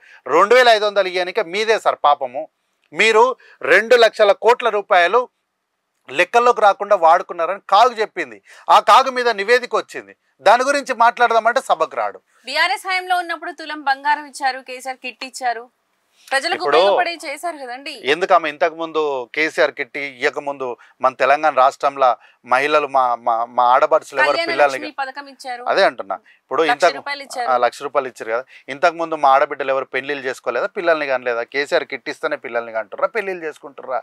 కాబట్టి ఏంది అంటే కళ్యాణ లక్ష్మి అనేది కల్వకుంట్ల చంద్రశేఖరరావు గారు పెట్టిన పథకం కాదు. అది గతంలో ఉమ్మడి ఆంధ్రప్రదేశ్ ఉన్నప్పుడు 2006లో డాక్టర్ వైఎస్ రాజశేఖర్ రెడ్డి గారు కళ్యాణమస్తు అని ఒక పథకం పెట్టారు. అప్పుడు మనకి ఇంత సోషల్ మీడియా లేదు, ఇంత ప్రచార సాధనాలు లేవు, కాబట్టి దానికి ఇంత గుర్తింపు రాలే. పైగా కాంగ్రెస్ పార్టీ ఇయ్యడమే తెలుసు కానీ దాన్ని ప్రచారం చేసుకోవడం తెలియదు. అదే చెప్తున్నా, ఏమంటున్నా, కళ్యాణ లక్ష్మి కళ్యాణ మస్తు పథకాన్ని మీరు ఏం చేశారు? కళ్యాణ మస్తు అని పేరు మార్చారు. అయితే తులం బంగారంకి ప్రాబ్లం ఏంది అంటే, ఇది ఇంతకు చెప్పిన కదా, 2 లక్షల కోట్ల రూపాయలు రాష్ట్ర ప్రభుత్వ ఖజానాలో నుంచి మీరు లెక్కల్లోకి లేకుండా వాడుకున్నారు సార్. కాగు చెప్పింది, మేమేం చెప్తలేము, ఇది రాష్ట్ర ప్రభుత్వం ఏం చెప్తలేదు, కాగు చెప్పింది, అకౌంట్స్ కమిటీ చెప్పింది. ఈ 2 లక్షల కోట్లు ఉంటే ఎన్ని తులం బంగారాలు మేము ఇవ్వడానికి మాకు అవకాశం ఉంటుండే చెప్పండి. కాబట్టి ఆర్థిక వ్యవస్థను పూర్తిగా అస్తవ్యస్తం చేసేసి ఉన్న ప్రతి రూపాయి గింజతో సహా, ఈ గింజ ఉంటే వాడు వచ్చి మళ్ళీ దీంతోనే నాటేసి మళ్ళీ పంట పండిస్తాడేమన్న స్వార్థంతో దుమ్ముతో సహా మీరు మొత్తం ఊడ్చుకొని వెళ్ళిపోయారు. అట్లాంటి పరిస్థితుల్లో మళ్ళీ ఈ రాష్ట్ర ఆర్థిక పరిస్థితిని పునర్నిర్మాణం చేస్తున్నాం. ఇస్తాము, ఈరోజు కాకపోతే రేపు 2 రోజులైనా ఇంక ఇస్తాము. మీరేమన్నా రాగానే కళ్యాణ లక్ష్మి మీరు అధికారం రాగానే ఇచ్చిండ్రా? 4.5 సంవత్సరాలు అయిన తర్వాత కళ్యాణ మస్తును కళ్యాణ లక్ష్మి అని పేరు మార్చి ఇచ్చారు. మీకు 4 సంవత్సరాలు పట్టింది ఇవ్వడానికి, మాకు 15 నెలలకు మీరు ఎందుకు ప్రశ్న ఇస్తున్నారు? కొంత ఓపిక పట్టాలి. మీది 10 ఏళ్ళ పాపము, మాది 15 ఏళ్ళ రిపేర్ ఇది. కాబట్టి ఈ రాష్ట్ర ప్రజలకు మంచి చేయాలన్న ఉద్దేశంతోనే ప్రజాప్రభుత్వం ముందుకెళ్తుంది. రజతోత్సవ సభలో కొత్త ప్రభాకర్ రెడ్డి వ్యాఖ్యల గురించి మాట్లాడారు కేసీఆర్ గారు. సో ఈ విషయం గురించి మీరేమంటారు? ఇప్పుడు ప్రభాకర్ రెడ్డి గారు ఏదో మాట్లాడినారంటే సరే మేదో సరే వారేదో ఎమ్మెల్యే గారు మాట్లాడారని సింపుల్గా తీసేసి, కానీ ఇంత పెద్ద సభల రజతోత్సవంలా వాళ్ళ పార్టీ క్యాడర్కి వారు ఉపన్యాసం ఇవ్వాల్సింది, పార్టీ క్యాడర్కి ధైర్యం ఇవ్వాల్సినటువంటి సభల వాళ్ళు అధికారాన్ని కోల్పోయినటువంటి నేపథ్యంలో మనం ఎట్లా ప్రభుత్వం పైన పోరాటానికి ముందుకెళ్ళాలి, మన కార్యవర్గం ఎట్లుండాలి, మన కార్యాచరణ ఎట్లుండాలి, ఇది కదా కల్వకుంట్ల చంద్రశేఖరరావు గారు చెప్పాల్సింది. అది చెప్పకుండా మా కొత్త ప్రభాకర్ రెడ్డి చెప్పిండు, మన బిల్డర్లు ఇట్లా అన్నారు, ప్రభుత్వాన్ని పాడేస్తామని మా ఆయన ఏదో మాట్లాడిండు, మాకు అట్లాంటి ఉద్దేశం లేదు అని. ఉద్దేశం లేదు కదా సార్, మరి మీకు ప్రభుత్వాన్ని పడేయాల్సిన ఉద్దేశం లేనప్పుడు ఈ మాటలు మాట్లాడినటువంటి కొత్త ప్రభాకర్ రెడ్డిని మీరు ఏం చర్యలు తీసుకున్నారు? ఆయన పైన మీ పార్టీ నుంచి సస్పెండ్ చేస్తారా, ఎక్స్ప్లెనేషన్ అడుగుతారా? ఇవేమి చేయకుండా మీరు సమర్థించడం అనే దాన్ని మేము చూసినప్పుడు ఏమనిపిస్తుంది అంటే, మీ దగ్గరికి ఏ బిల్డర్ రాలేదు, ఏ రియల్ ఎస్టేట్ వ్యాపారి రాలేదు, మీరే పుట్టించి ప్రజలపైన ఒక రకమైనటువంటి ఫాల్స్ ఇంప్రెషన్ని తీసుకొచ్చే ప్రయత్నం చేశారు. మీరు ప్రభుత్వాన్ని పాడేయాలనే ఉద్దేశం మీకు లేనప్పుడు కల్వకుంట్ల తారక రామారావు గారు 2024లో wish you happy new year, ఈ ప్రభుత్వాన్ని 3 నెలల్లో పాడేస్తాం మేము అన్నాడు. మరి అట్లాంటప్పుడు ఈ కల్వకుంట్ల తారక రామారావు పైన మీరు ఎందుకు యాక్షన్ తీసుకోలేదు? మీరు యాక్షన్ తీసుకోవాలి కదా. కాబట్టి ఈ వ్యాఖ్యలు చేసే వాళ్ళపైన మీరు యాక్షన్ తీసుకోకపోగా కనీసం మౌనంగా ఉన్న మీకు గౌరవం ఉండు సార్. ప్రత్యేకంగా మళ్ళీ కొత్త ప్రభాకర్ రెడ్డిని పిలిచి ఈ వ్యాఖ్యలు మీరు ఉద్ఘాటించినారు చూడండి, అక్కడనే మీకు కుసంస్కారము, అధికారం పైన మీ వ్యామోహము, ప్రభుత్వం చేస్తున్నటువంటి మంచి పనులను చూసి మీకు కళ్ళు ఓర్స్తలేవు, అందుకే మీకు దుఃఖం అవుతుంది. మీ కళ్ళ ముందే తెలంగాణ రాష్ట్రం బాగుపడుతుంటే, ఇక్కడి ప్రజలు బాగుపడుతుంటే, నిరుద్యోగులు ఉద్యోగాలు తెచ్చుకుంటుంటే, విద్యార్థుల కోసం ఇంటిగ్రేటెడ్ స్కూల్స్ నిర్మాణం జరుగుతుంటే, పేదలు మీ ఇంట్లో మీ మనవడు మనవరాలు ఏ సన్నబియ్యం అయితే తింటున్నారో అదే సన్నబియ్యము హాస్టల్స్లలో పేదలు బడుగు బలహీన వర్గాలు అందరూ కూడా అవే సన్నబియ్యం తింటుంటే మీ కళ్ళు అయితలేవు. మీకు అందుకే దుఃఖం అవుతుంది. నా కళ్ళ ముందే తెలంగాణ ఇంత ఎదిగిపోతుంది, నేను ఒక్కడనే బాగుండాలనుకున్నా కానీ నాతో పాటు అందరూ సమానంగా బాగుపడుతున్నారన్నటువంటి కుళ్ళు మీ లోపల ఉండడం వల్లనే మీ కళ్ళు మండుతున్నాయి, మీకు బాధ అవుతుంది. తెలంగాణ తల్లి వంటిది అని చెప్తారు. ఆయన తీసుకొని వచ్చారు కేసీఆర్, తెలంగాణకు తండ్రి వంటి వాడు అని మాట్లాడుతున్నారు. అమ్మ, ఇప్పుడు తెలంగాణను కల్వకుంట్ల చంద్రశేఖరరావు గారు ఏం తీసుకురాలేదు. ఎందుకంటే తెలంగాణ రాష్ట్ర ఆవిర్భావానికి కారణం ఏంటి? మనం పార్లమెంట్లో అంటే చట్టసభల్లో ఏం జరిగింది అనేది ప్రామాణికం. ఆ చట్టసభల్లో ఆ చర్చ జరిగినప్పుడు కల్వకుంట్ల చంద్రశేఖరరావు గారు ఎక్కడున్నారు? సభలు ఉన్నారా? లేరు. ఆడ కొట్లాడింది ఒకే ఒకరు, విజయశాంతి గారు. ఆడపడుచైనటువంటి విజయశాంతి గారు ఒక్కరే ఉండి కొట్లాడినరు. ఇక్కడ ఇంకా రాజ్యసభలోనేమో దళితుడైనటువంటి సుశీల్ కుమార్ షిండే గారు వారు వచ్చి సభలో తీర్మానాన్ని పెట్టి కొట్లాడినరు. మన రాష్ట్రానికి సంబంధం లేనటువంటి వాళ్ళు కొట్లాడినారే తప్ప కల్వకుంట్ల చంద్రశేఖరరావు గారు ఏం లేదు. కల్వకుంట్ల చంద్రశేఖరరావు తెచ్చిరంటే ఏం తెచ్చిరు తెలుసా? ఢిల్లీలో ఎక్కి బేగంపేటలో దిగి ఇక్కడ దిగి తెలంగాణ రాష్ట్రం మనకు సిద్ధించింది, జూన్ 2 నుంచి అమల్లోకి వస్తుందన్న వార్త ఒకటే తెచ్చిర్రు. ఈజ్ అ పోస్ట్ మ్యాన్, అంతే. Is not a creator, is a post man. వార్తను తీసుకొని వచ్చినటువంటి పోస్ట్ మ్యాన్ మాత్రమే. మీకు ఒక వార్త వచ్చింది అనుకోండి, పోస్ట్ మ్యాన్ మీ ఇంటికి తెచ్చిస్తాడు. మీరు ఉత్తరం రాసిన వాళ్ళకు సన్మానం చేస్తారా? ఇప్పుడు మీకు ఒక ఉద్యోగం వచ్చిందని ఓ కంపెనీ కాల్ లెటర్ ఇచ్చిందమ్మా, దాన్ని ఒక పోస్ట్ మ్యాన్ తెచ్చి మీకు ఇచ్చిండు. మీరు థ్యాంక్ యూ అని చెప్పి మీరు సంతోషాన్ని పోస్ట్ మ్యాన్కి వ్యక్తపరుస్తారా? రిటర్న్ ఈమెయిల్ కంపెనీకి రాస్తారా? ఎవరికి రాస్తారు మీరు చెప్పండి నాకు. That's all. పోస్ట్ మ్యాన్కి ఏం చేయరు కదా. కాబట్టి కల్వకుంట్ల చంద్రశేఖరరావు గారు ఏంటంటే మనకు జూన్ 2 నుంచి తెలంగాణ రాష్ట్రం అమల్లోకి వస్తుందని తెచ్చినటువంటి పోస్ట్ మ్యాన్ మాత్రమే. కానీ తెలంగాణ రాష్ట్ర ఆవిర్భావం చేసినటువంటి ఈ కాల్ లెటర్ పంపించింది చూడండి, ఈ కంపెనీ తాలూకు ఎవరు తెలుసా? పార్లమెంట్లో అధికారంలో ఉన్నటువంటి UPA 2 government, Congress party government, Sonia Gandhi గారి వల్లనే తెలంగాణ రాష్ట్రం వచ్చింది తప్ప ఈ ఉడత ఊపులు, తాటాకు చప్పుళ్ళు, ఈ పాస్పోర్ట్ బ్రోకర్ల వల్ల తెలంగాణ రాష్ట్రం రాలేదు. ఓకే, మీరు అన్నట్టు రజతోత్సవ సభలో వేల మంది పనిచేశారు. సో వాళ్ళందరూ కూడా కేవలం కేసీఆర్ గారి ప్రసంగం కోసమే అంత కష్టపడ్డారంటారా?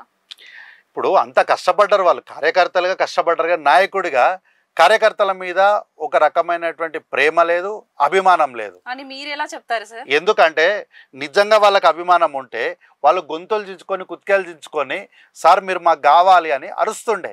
కానీ అట్లేం జరగలేదు. అక్కడ ఎవరు కూడా నువ్వు సీఎం కావాలని వారు ఎవరు కోరుకోలేదు. ఈయన నేను కోరుకోలేదు అంటే ఎక్కడన్నారు, ఎందుకు కోరుకోలేదు, చాలా మంది అరిచిండ్రు కదా అని అరిచిరు కదా మేడం. చెప్తా. అయితే సభ మొత్తము 4 గంటలు జరిగిందమ్మా. అందులో 3 గంటల 1 నిమిషం 59 నిమిషాల ఆ టైం స్టాంప్లా ప్రసంగం జరుగుతున్నప్పుడు కేసీఆర్ మౌనంగా అక్కడ ఇటు సైడ్ రైట్ సైడ్లో కూర్చున్న వాళ్ళు మౌనంగా సభ వింటున్నారు. వినేటప్పుడు ఆయన ఇట్లా చెయ్యి ఊపేసరికి అలర్ట్ అయిన కార్యకర్తలు వెంటనే సీఎం అని అరిచారు. ఎందుకు? సార్ పైనుంచి సైగ చేసిండు కాబట్టి కింద నుంచి అరిచారు. అట్లానే 3 గంటల 4 నిమిషాల 34 సెకండ్లకు ఒకసారి, 3 గంటల 5 నిమిషాల 53 సెకండ్లకు ఒకసారి సారు సైగ చేయడం వల్లనే సీఎం అని అరిచారు. అట్లాగే 3 గంటల 11 నిమిషాల 10 సెకండ్లకు ఒకసారి, 3 గంటల 11 నిమిషాల 58 సెకండ్లకు ఒకసారి, 3 గంటల 12 నిమిషాల 24 సెకండ్లకు స్టేజ్ పైన పల్లా రాజేశ్వర రెడ్డి గారు అట్లాగే ఎర్రబల్ దయాకర్ రావు గారు మూమెంట్స్ జరిగినాయి. ఆ మూమెంట్స్ జరిగినప్పుడు మాత్రమే సీఎం అని అరిచారు. అట్లానే మళ్ళా 3 గంటల 13 నిమిషాల 47 సెకండ్లకు ఒకసారి మళ్ళా సార్ వాళ్ళందరూ శాంతం వింటున్నారు సభ వింటున్నప్పుడు ఏం లొల్లి పెట్టిర్రా భయ అన్నారు. వెంటనే సీఎం అని అరిచారు. అట్లాగే ఇట్లా మళ్ళా 3 గంటల 22 నిమిషాల 39 సెకండ్లకు ఒకసారి సార్ ఏం చేశారంటే సాగుతున్న సభల వాళ్ళని చూసి రాజేశ్వర రెడ్డి ఎవరా వీళ్ళంతా మనోళ్ళేనా, ఎక్కడోళ్ళు వీళ్ళంతా అన్నప్పుడు మళ్ళీ వాళ్ళంతా సీఎం అని అరిచారు. ఏముంది సార్ సభల కళ్యాణ లక్ష్మికి సంబంధించి తులం బంగారము 2500 స్కూటీలు ఇవన్నీ అడిగిండు. ఈ 3 అడిగిండు. దాని తర్వాత 4 సామెతలు చెప్పిండు. సభలో ఒక 19 సార్లు మేము అంత సిపాయిలం ఇంత సిపాయిలం మాకు అంతుంది ఇంతుందని కాంగ్రెస్ వాళ్ళు మీ ఇంట్ల కాడికి వచ్చి బాండ్లు ఇచ్చిపోయారు, వాగ్దానాలు చేసిరని 19 సార్లు అంత సిపాయిలం ఇంత సిపాయిలం అని అన్నాడు. అంతకు మించి సభలో ఏముంది? ఏమీ లేదు. కాబట్టి సభ మొత్తం తేలిపోయింది. ఓకే. సో సార్ సభకు వస్తారా రారా, దీనికి సంబంధించి మీ అభిప్రాయం ఏంటి? ఇప్పుడు సారు శాసనసభకు వస్తే బాగుంటుంది. ఎందుకంటే ఇది ఒక రాష్ట్రానికి సంబంధించినటువంటి విషయము. మీరు దీన్ని పిల్లలాటలుగా మీ ఇంటి మా ఇంటి సంసారం లాగా చేయొద్దు. ఎందుకు సార్ మీ ఇంట్లో సంసారాన్ని కూడా పిల్లల చేతికి ఇయ్యరు కదా. మీ ఇంట్లో సంసారం కూడా పెద్ద మనిషిగా మీరే నడిపిస్తున్నారు కదా. మీ ఇంటినే పెద్ద దిక్కైనటువంటి మీరు ఈ రాష్ట్రాన్ని పిల్లల చేతిలో పెడతాను అంటే ఇది మీ యొక్క అవగాహన లేమి అనుకోవాలనా, లేకపోతే వయసు రీత్యా మీకు వచ్చినటువంటి చాదస్తం అనుకోవాలా, ఏమనుకోవాలి? మీరు గౌరవప్రదమైనటువంటి మాజీ ముఖ్యమంత్రిగా అనేక సంవత్సరాలు, దాదాపు 40 సంవత్సరాలు, సబ్జెక్టు కరెక్షన్, 40 సంవత్సరాలు మీరు రాజకీయాల్లో ఉండి అపారమైనటువంటి అనుభవం కలిగినటువంటి వ్యక్తిగా మీరు సభలోకి రండి. మీ విలువని మీ స్థాయిని తగ్గించే ఆలోచన కాంగ్రెస్ పార్టీకి ఏం లేదు. ఇంకోటి కూడా మీ వేదిక ద్వారా ఒక మాట చెప్పాలనుకుంటున్నాను రాష్ట్ర ప్రజలకు. ఏంటంటే ఒకవేళ ప్రభుత్వంగా కాంగ్రెస్ పార్టీ కల్వకుంట్ల చంద్రశేఖరరావు గారి స్థాయిని తగ్గించిన, ఆయనను అవహేళన చేసిన ఆ ఎఫెక్ట్ కల్వకుంట్ల చంద్రశేఖరరావు గారి పైన కాంగ్రెస్ పార్టీ మా పైన ఎక్కువ పడుతుంది. ఎందుకంటే ప్రజలు ఎమోషనల్గా కనెక్ట్ అవుతారు. అప్పుడేమని అరే పెద్ద మనిషిని వీళ్ళందరూ ఆట పట్టిస్తున్నారు కదా, ఇది కరెక్ట్ కాదు కదా అని చెప్పి ప్రజలు మమ్మల్ని అంటారు. కాబట్టి మీ స్థాయిని తగ్గించాలన్న ఆలోచన మాకు లేదు.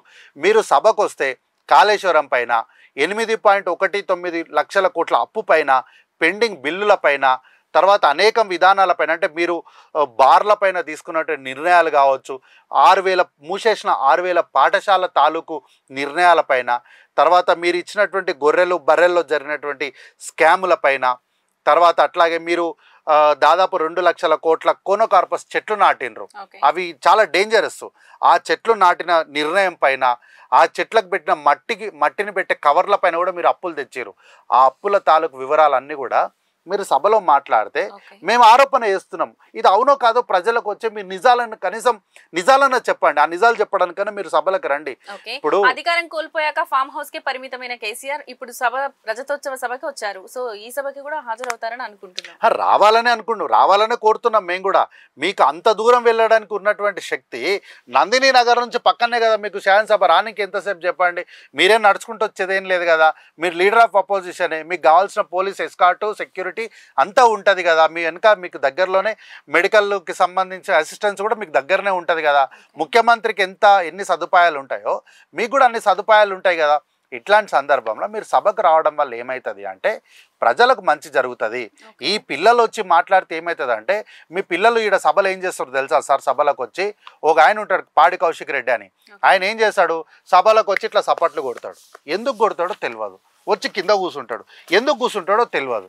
కల్వకుంట్ల తారక రామారావు గారు లేచి నిలబడతాడు, మాట్లాడిన తర్వాత నేను వాకౌట్ చేస్తున్నాను లేచి వెళ్ళిపోతాడు. ప్రశ్న వేస్తాడు, సమాధానం వినకుండా వెళ్ళిపోతాడు. ఏం చెప్పాలి పిల్లలకు? మేము ఇంకా ఎవరికి చెప్పాలి? ప్రశ్న వేసిన వాళ్ళకి సమాధానం చెప్పాలి కదా. ఆ చెప్దామంటే విన్నికి వీళ్ళు ఉండరు. కేసీఆర్ గారు అన్నారు కాంగ్రెస్ ప్రభుత్వం వచ్చాకే హైదరాబాద్ లో శాంతి భద్రతలు కరువయ్యాయి అని, వాటికి విధ్వంసం కలిగింది అని. ఎవరు సృష్టించారు? పాడి కౌశిక్ రెడ్డే కదా సృష్టించింది. తెలంగాణ రాష్ట్రం ఏర్పడిన తర్వాత 10 సంవత్సరాలుగా హైదరాబాదులో ఎక్కడా కూడా శాంతి విఘాతం కలగలేదు అంటే అది కాంగ్రెస్ పార్టీ గొప్పతనము. మీరు ఏమన్నారు ఉద్యమ కాలంలో? తెలంగాణను పుట్టినోడు ఎవ్వడు కూడా అంటే పుట్టనోడు ఎవ్వడు కూడా ఈడ తెలంగాణలో ఉండకూడదు, ఆంధ్రోలకు పుట్టిన ప్రతి ఒళ్ళు కూడా ఆంధ్ర రాక్షసులకు పుట్టినోళ్ళే అని చెప్పి మీరు ఆనాడు తెలంగాణ సెక్రటేరియట్ కాడ, మీకు సోరకాయలు తెలుసు కదమ్మా, సాంబార్లో వేస్తారు, అవి పట్టుకొని నిలబడండి. అనపకాయ అన్నోడు తెలంగాణోడు, సోరకాయ అన్నోడు ఆంధ్రోడు, అట్లానే గోంగూర అంటారు, పుంటికూర అంటారు తెలుసు కదా, అవి పట్టుకొని మీరు ఇక్కడ నిలబడండి. పుంటికూర అన్నోడేమో తెలంగాణోడు, గోంగూర అన్నోడేమో ఆంధ్రోడు, వాళ్ళని వెలేయండి అని చెప్పి మీరు ఆర్డర్స్ ఇచ్చిర్రు. ఆ రోజు మీరు ఇంత విద్వేషాలను రెచ్చగొట్టినప్పుడు తెలంగాణ ప్రాంతంలో సెటిలర్లు అన్నటువంటి ఆంధ్ర ప్రాంతానికి సంబంధించిన వాళ్ళు ఇక్కడ సురక్షితంగా ఉన్నారంటే అది మీ గొప్పతనం కాదు. ఈ కాన్ఫ్లిక్ట్ని రేస్ చేయని కాంగ్రెస్ పార్టీ గొప్పతనం. మీరు అధికారం కోల్పోయిన వెంటనే పాడి కౌశిక్ రెడ్డి వచ్చి అరకెపూడి గాంధీ గారిని, అరే నువ్వు ఆంధ్రోనివి, నువ్వు కృష్ణా జిల్లానివి, ఈడ నీకేం పని రాబాయ్ అనడం తప్ప కాదు. అది మీరే కదా ఆయనకు బీఫామ్ ఇచ్చి, మీరే కదా మీ బీఫామ్ ఇచ్చి పోటీ చేయించి గెలిపించారు. మేము ఆ రోజు కూడా చెప్పినాము ఈడ జగదీశ్వర్ గౌడ్ గారిని గెలిపించండి అని కాంగ్రెస్ పార్టీగా మేము అడిగితే అక్కడి ప్రజలు కాంగ్రెస్ పార్టీ కన్నా అరకెపూడి గాంధీ గారే మంచివారు అని చెప్పి నమ్మి అరకెపూడి గాంధీ గారిని శాసనసభకు పంపించారు. మీరే కదా బీఫామ్ ఇచ్చారు. మరి మీకు బీఫామ్ ఇచ్చేటప్పుడు ఆయన ఆంధ్రోడా కాదని తెలియదా? ఆంధ్ర వాడైనా తెలంగాణ వాడైనా మేమందరం కూడా ఆయనను కడుపులో పెట్టుకొని ఇన్నాళ్ళు చూసుకున్నాం. ఆంధ్ర ప్రజల్ని కూడా మా తెలంగాణ వాళ్ళే అనుకున్నాము, మా వాళ్ళే అనుకున్నాం. నా పక్కన కూర్చొని చదువుకున్నటువంటి ప్రవీణ్ ఈరోజు ఎందుకు నాకు శత్రువు అవుతాడు? నా పక్కన కూర్చొని చదువుకున్నటువంటి ఇంకొక అమ్మాయి నాకు ఎందుకు శత్రువు అవుతుంది ఈరోజు? కాబట్టి ఇవన్నీ మేమేం భేషజాలకు పోలేదు. మీరు అధికారం పోయిన వెంటనే మీరు మళ్ళీ తెలంగాణ సెంటిమెంట్ రెచ్చగొట్టాలని ప్రశాంతంగా ఉన్నటువంటి హైదరాబాద్లో అనవసరంగా అరకెపూడి గాంధీ గారి దగ్గరికి వచ్చి అరే నువ్వు ఆంధ్రోనివిరా అంటే కోపం రాదా? ఆయన ఇంటి మీద కోకపోతే ఏమంటాడు? నువ్వు ఎందుకు కూలి ఇవ్వాలి, ఎందుకు కొట్టించుకోవాలి? నువ్వు కూలి ఇవ్వకపోతే ఆయన ఇంటికి వచ్చి కొట్టేటోడు కాదు కదా. కాబట్టి ఏంటంటే అనవసరంగా మీరు ఒక పిచ్చుకుక్క, పాడి కౌశిక్ రెడ్డి అనే పిచ్చుకుక్కను ముందర పెట్టి డ్రామాలు ఆడుతున్నారు. అది మంచిది కాదు. మీ వల్లనే హైదరాబాద్లో శాంతి విఘాతం కలుగుతుంది. దయచేసి ప్రజలు కూడా ఈ విషయాన్ని ఆలోచించాలి. ముఖ్యంగా ఆంధ్ర ప్రాంతానికి సంబంధించినటువంటి వాళ్ళు, జగన్మోహన్ రెడ్డి గారికి సంబంధించినటువంటి అభిమానులు వాళ్ళు కూడా గమనించాలి. మొన్నేదో వచ్చి వైఎస్ఆర్సీపీ జెండాలు సభలు ఎగిరేసి మా మద్దతు కల్వకుంట్ల చంద్రశేఖరరావు గారికి బీఆర్ఎస్ పార్టీకి అన్నారు. నేను వైఎస్ఆర్సీపీ శ్రేణులకు కూడా ఒక మాట చెప్తామా, చెప్పండి సార్. ఏంటంటే 2019లో జగన్మోహన్ రెడ్డి గారు అక్కడ ముఖ్యమంత్రి కాకపోయి ఉంటే జగన్మోహన్ రెడ్డి ముఖం కూడా చూసేటోడు కాదు ఈ కల్వకుంట్ల చంద్రశేఖరరావు గారు. 2014 నుంచి 18 వరకు ఈయన ఇక్కడ ముఖ్యమంత్రి కదా, ఆయనకు ఇక్కడ ముఖ్యమంత్రి ఉన్నాయన, అక్కడ లీడర్ ఆఫ్ అపోజిషన్ ఉన్నాయనకు కేసులన్నీ హైదరాబాద్లో ఉంటే కేసుల కోసం హైదరాబాద్ వచ్చినప్పుడు మన జగనన్నకి ఈ ముఖ్యమంత్రి ఏం స్పెషల్ ఎస్కాట్ ఇచ్చిండు బ్రదర్ నాకు తెలియక అడుగుతా. ఈరోజు మీరు ఆ సభలో వచ్చి వైసీపీ జెండాలు ఊపి మా మద్దతు ఏదో కేసీఆర్కి అంటారు. కేసీఆర్ గురించి మీకేం తెలియదు సార్, మీకేం తెలియదు కేసీఆర్ గురించి. మీరిట్లా ఆల్తుఫాతు మీటింగ్లకు వచ్చి ఆ జెండాని ఇక్కడ ఊపినరు అనుకో, మీరు ఆ రాష్ట్రంలో జెండా కూలీలను పార్టీ నాయకులను అన్నారు కదా, అట్లానే మిమ్మల్ని కూడా ఇక్కడ జెండా కూలీలు అంటారు. దయచేసి జగన్మోహన్ రెడ్డి గారికి ఒక స్టేచర్ ఉంది, ఆ స్టేచర్ మీరు తగ్గించొద్దు. ఎవడంటే వాడు పనికిమాల మీటింగ్లలో తీసుకొచ్చి జెండాలు ఊపడం వల్ల మీరు కూడా ఇక్కడ జెండా కూలీలు అయిపోతారు. చంద్రశేఖరరావు గారి నిజస్వరూపం తెలుసుకొని మీరు ఏం చేయాలనేది మీరు నిర్ణయం తీసుకోవాలి. ఓకే, మీరు ఇచ్చిన హామీలని మీరు నెరవేరుస్తున్నారా సార్? 100% నెరవేరుస్తాం. ఏ హామీ నెరవేర్చలేదో ప్రశ్న అడగండి, సమాధానంగా నేను చెప్తా. మేము 6 గ్యారెంటీలో 14 హామీలు ఇచ్చినాము, 12 హామీలు నెరవేర్చినాము. మిగిలిన ఏంటి 2 హామీలు మహిళలకు. ప్రజలందరూ మీరు ఇచ్చిన హామీల మీద ఏమీ నిలబడట్లేదని మాట్లాడుతున్నారు. ప్రజలేం మాట్లాడతలేరు. Okay. అధికారం కోల్పోయి నిరుద్యోగంలో కొట్టుమిట్టలాడుతున్నటువంటి బీఆర్ఎస్ పార్టీ వాళ్ళు తప్ప ప్రజలు ఎవరు మాట్లాడతలేరు. అంటే ప్రతిపక్ష పార్టీ మాట్లాడుతుంది అంటున్నారు. అంతే. ఇప్పుడు ప్రజలు మహిళలు ఉచిత బస్సు అవైల్ చేసుకుంటున్నారు కదా, రైతులకు 500 రూపాయలు బోనస్ ఇచ్చినాం కదా, ఆరోగ్యశ్రీ పథకం కింద హాస్పిటల్స్లో 10 లక్షల రూపాయలు ఇచ్చినాం కదా, ఇంటిగ్రేటెడ్ స్కూల్స్ కట్టినాం కదా, ఇందిరమ్మ ఇళ్లకు తొలి దశలో 1,00,000 రూపాయల చెక్కులు ఇచ్చినాం కదా. ఇచ్చిన చెక్స్ బౌన్స్ అయ్యాయి అంటున్నారు. ఏదో బౌన్స్ అయిన చెక్కును ఒకటి నా ముందరికి తీసుకొని రమ్మనండి, ఒక్క చెక్కును తీసుకొని రమ్మనండి. చాతగాని మాటలే. చెక్స్ అన్ని బౌన్స్ అయ్యాయి, ఇంకా ఏమి ఇస్తారో అది కూడా చెక్ కూడా బౌన్స్ అవుతుంది. ఒక్క చెక్ కూడా ఈ రోజు వరకు బౌన్స్ కాలే. బౌన్స్ అయిన చెక్ ఎవడన్నా తీసుకొని వస్తే అప్పుడు నేను మాట్లాడతా. ఇప్పటి వరకు ఈ బౌన్స్ చేసేటివి, ఈ చెక్ ఇచ్చి ఫోటోలు దిగి దాన్ని దానికి 100 రూపాయల పబ్లిసిటీలు చేసుకొని యాడ్నో పంజాబ్లో హర్యానాలో కూడా పేపర్లకు హెడ్ పేజీలకు యాడ్లు ఇచ్చే బాపతు మేం కాదు. కాబట్టి ఏంటంటే మేము ఇచ్చినటువంటి హామీలలో 2,500 ఒకటి, తర్వాత 4,000 పెన్షన్ ఒకటి, ఈ 2 మాత్రమే బ్యాలెన్స్ ఉన్నాయి మా 6 గ్యారెంటీల్లో.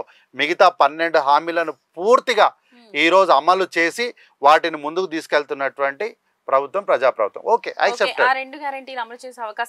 100% చేస్తాం, అదే అంటున్నా, యాక్సెప్టెడ్. మేము 100 డేస్లో చేస్తామన్నాము. ఓకే, 300 డేస్ అయ్యింది. But yes, still we do రైతు రుణమాఫీ చేస్తామన్నాం, చేసినాం. ఇంకా అసలు అవ్వలేదు అని చెప్తున్నారు. ఇంకా అవ్వలేదు అంటున్నారు కదా. అవునమ్మా, ఇంకా కొంతమందికి కాలేదు అంటున్నారు, కానీ ఎవరికి కాలేదని వాళ్ళు కూడా అంటలేరు కదా. అసలు జరగలేదు అని అంటలేరు కదా. జరగంది ఎంతమందికి?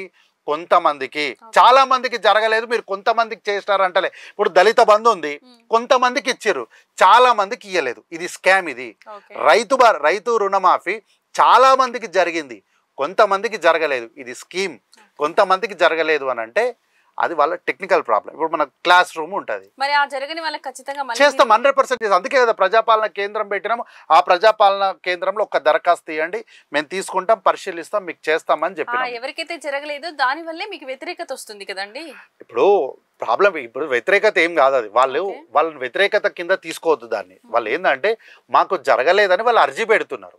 పెట్టిన ప్రతి అర్జీని మనం వ్యతిరేకత అనుకోవద్దు. వాళ్ళు కేసీఆర్ హయాంలో మాకు జరిగాయనే చెప్పారు. ఇప్పుడు కేసీఆర్ హయాంలో ఎట్లా జరిగింది? 1,00,000 రూపాయల రుణమాఫీ 6 సార్లు చేసిరు వాళ్ళు. 15,000 ఒకసారి చేసిరు, 20,000 ఒకసారి చేసిరు, 15,000 ఒకసారి చేసిరు, అట్లా 6 సార్లు చేసిరు. అట్లా ఏమైంది? 1,00,000 రూపాయల్లో 15,000 ఒకసారి చేస్తే 75,000 బాకీ అట్లనే ఉంది. సో ఈ చేసిన 15,000 ఈ 75,000కు సంబంధించిన వడ్డీకే సరిపోయింది. మేము అట్లా చేయలేదు. 50,000 at a time 50,000, 1,50,000 at a time 1,50,000, 2 lakhs at a time 2 lakhs. So మేము ఇట్లా చేసినాం కాబట్టి అది వ్యతిరేకత కాదు, వాళ్ళకున్న అవసరాలని ప్రభుత్వం దృష్టికి తీసుకొస్తున్నారు. డెఫినెట్గా ఆ దరఖాస్తులు మేము తీసుకుంటున్నాం, పరిశీలిస్తాం. ఒక సందర్భంలో మళ్ళీ ఖజానాలో రేషన్ కార్డులు అని చెప్పారు. ఆ రేషన్ కార్డు ఫామ్ ఫిల్ చేసిన రోడ్ల మీద పడి ఉన్నాయి కదా సార్. అవి ఓన్లీ బీఆర్ఎస్ పార్టీ వాళ్ళు చేసినటువంటి కొన్ని స్టంట్స్ మాత్రమే. ఓన్లీ అవి స్టంట్స్. ఏంది అంటే వెళ్ళే వాళ్ళను ఎవరైతే తీసుకెళ్తున్నారో సరే జారి పడ్డ వాడిని వదిలేసి వెళ్ళిపోలేదు కదా పిల్లోడు. ఇప్పుడు వాటిని మళ్ళీ తీసుకున్నాడు, కట్టుకున్నాడు, తీసుకొని వెళ్ళాడు. అవునమ్మా, ఇదే బంచ్ ఉంది. ఇప్పుడు బంచ్ ఉంది, మనం వెళ్తున్నప్పుడు అది ప్రభుత్వ వైఫల్యం కాదు. ఇప్పుడు అబ్బాయి తీసుకెళ్తున్నాడు బండి పైన, పొరపాటున జారిపడ్డాయి. ఇప్పుడు మన వైఫల్యం అని ఎప్పుడు అనాలే? జారిపడిన వాటిని వదిలేసి వాడు నిర్లక్ష్యంగా వెళ్ళిపోతే మన తప్పు. కానీ వాడు బాధ్యతతోని మళ్ళీ తీసి కట్టగట్టుకొని చేరాల్సిన గమ్యస్థానానికి వాటికి చేర్చిండు. కాబట్టి ఏంటంటే ఇవన్నీ కూడా ఓన్లీ సోషల్ మీడియాలో ఆ రోజు ఫొటోస్, లైక్స్, షేర్స్, కామెంట్స్. ఏంది? ఇమ్మీడియట్గా రేవంత్ రెడ్డి గవర్నమెంట్ వేస్ట్ అని 4 కామెంట్లు పెట్టిపియాలి. దానికోసం ఆ ఫోటోలు తీసి సర్క్యులేట్ చేసారు. ఈరోజు మరి ఎందుకు నిజంగా తప్పు జరిగితే ఎందుకు కల్వకుంట్ల తారక రామారావు ఎందుకు ఇట్లా కూర్చుంటుడు? ఎందుకు దాని గురించి మాట్లాడతలేడు? దాంట్లో విషయం లేనట్టే కదా. కాబట్టి ఏంటంటే ప్రభుత్వ కార్యక్రమం తీసుకోగానే తారక రామారావుకి ఏంటంటే ఒక డ్రామా చేయాలి, గంతే, అంతకుమించి ఏమీ లేదు ఆయన దగ్గర. ఓకే సార్, మీరు మీ హామీలన్నీ అమలు పరిచి ప్రజలకు మంచి చేయాలని మేము కోరుకుంటున్నాం. 100% చేస్తాం. మీడియా ద్వారా మీరు ఏం చెప్పాలనుకుంటున్నారు? ఏం లేదు, రాష్ట్రంలో ప్రజాప్రభుత్వం మీకోసమే నడుస్తుంది. మీరు స్వల్పమైనటువంటి క్షణికావేశాలకు పోయి అనవసరంగా ప్రజాప్రభుత్వాన్ని, రేవంత్ రెడ్డి గారిని నిందించొద్దు. మేము హైడ్రా తెచ్చినా, ఇంకోటి తెచ్చినా రాష్ట్ర ప్రగతి కోసమే తప్ప మీ మీద మాకేం కోపం లేదు, మీ మీద మాకేం ఇది లేదు. గత ప్రభుత్వం లాగా మేము ఒకవేళ మా స్వార్థ రాజకీయాలు చేసుకోవాలన్నా లేకపోతే రివెంజ్ పాలిటిక్స్ చేయాలంటే కూడా 2 నిమిషాల పని. కానీ మేము అట్లాంటి పరిస్థితులకు ఇక్కడ కూడా మా ప్రజాప్రభుత్వం ముందుకెళ్ళట్లేదు. అందుకోసమనే 60,000 ఉద్యోగాలు ఇచ్చినాము, తర్వాత ఇంటిగ్రేటెడ్ స్కూల్స్ కడుతున్నాము. ఇవన్నీ కూడా స్పౌస్ ట్రాన్స్ఫర్లని, కారుణ్య నియామకాలని ఇవన్నీ చేస్తున్నది మీకోసమే. దయచేసి ప్రభుత్వము గత ప్రభుత్వం వల్ల ఆర్థిక సంక్షోభంలో ఉంది కాబట్టి కొద్దిగా సహకరించండి. కొద్దిగా ఆర్థిక వ్యవస్థ అంతా గాడిలో పడిన తర్వాత కాంగ్రెస్ పార్టీ అంటేనే ఫ్రీడమ్, ఇక్కడ స్వేచ్ఛ ఉంటుంది. కాబట్టి ఇది పార్టీకే కాదు ప్రజలకు కూడా స్వేచ్ఛ ఉంటుంది. కాబట్టి కొంత ఇబ్బందులు ఉన్నాయి, ఆ ఇబ్బందుల్లో నుంచి గట్టెక్కే ప్రయత్నం చేస్తాం. ఒక్కసారి గట్టెక్కిన తర్వాత మీరందరూ కోరుకున్నటువంటి ప్రజాప్రభుత్వం కాంగ్రెస్ పార్టీ ఎట్లా ఉండాలనుకున్నారో అంతకు మించి 100 రెట్లు బాగుంటుంది. ఆ ప్రభుత్వం మీరు చూస్తారు. అలాగే ఉండాలని మేము కూడా కోరుకుంటున్నాం. Thank you sir. ఈ రజతోత్సవ సభకు సంబంధించిన చాలా ప్రశ్నలకి సమాధానాలు చాలా చక్కగా వివరించారు. Thank you so much. ధన్యవాదాలు. For more news updates and latest news, please like, share, comment and subscribe Elite Media.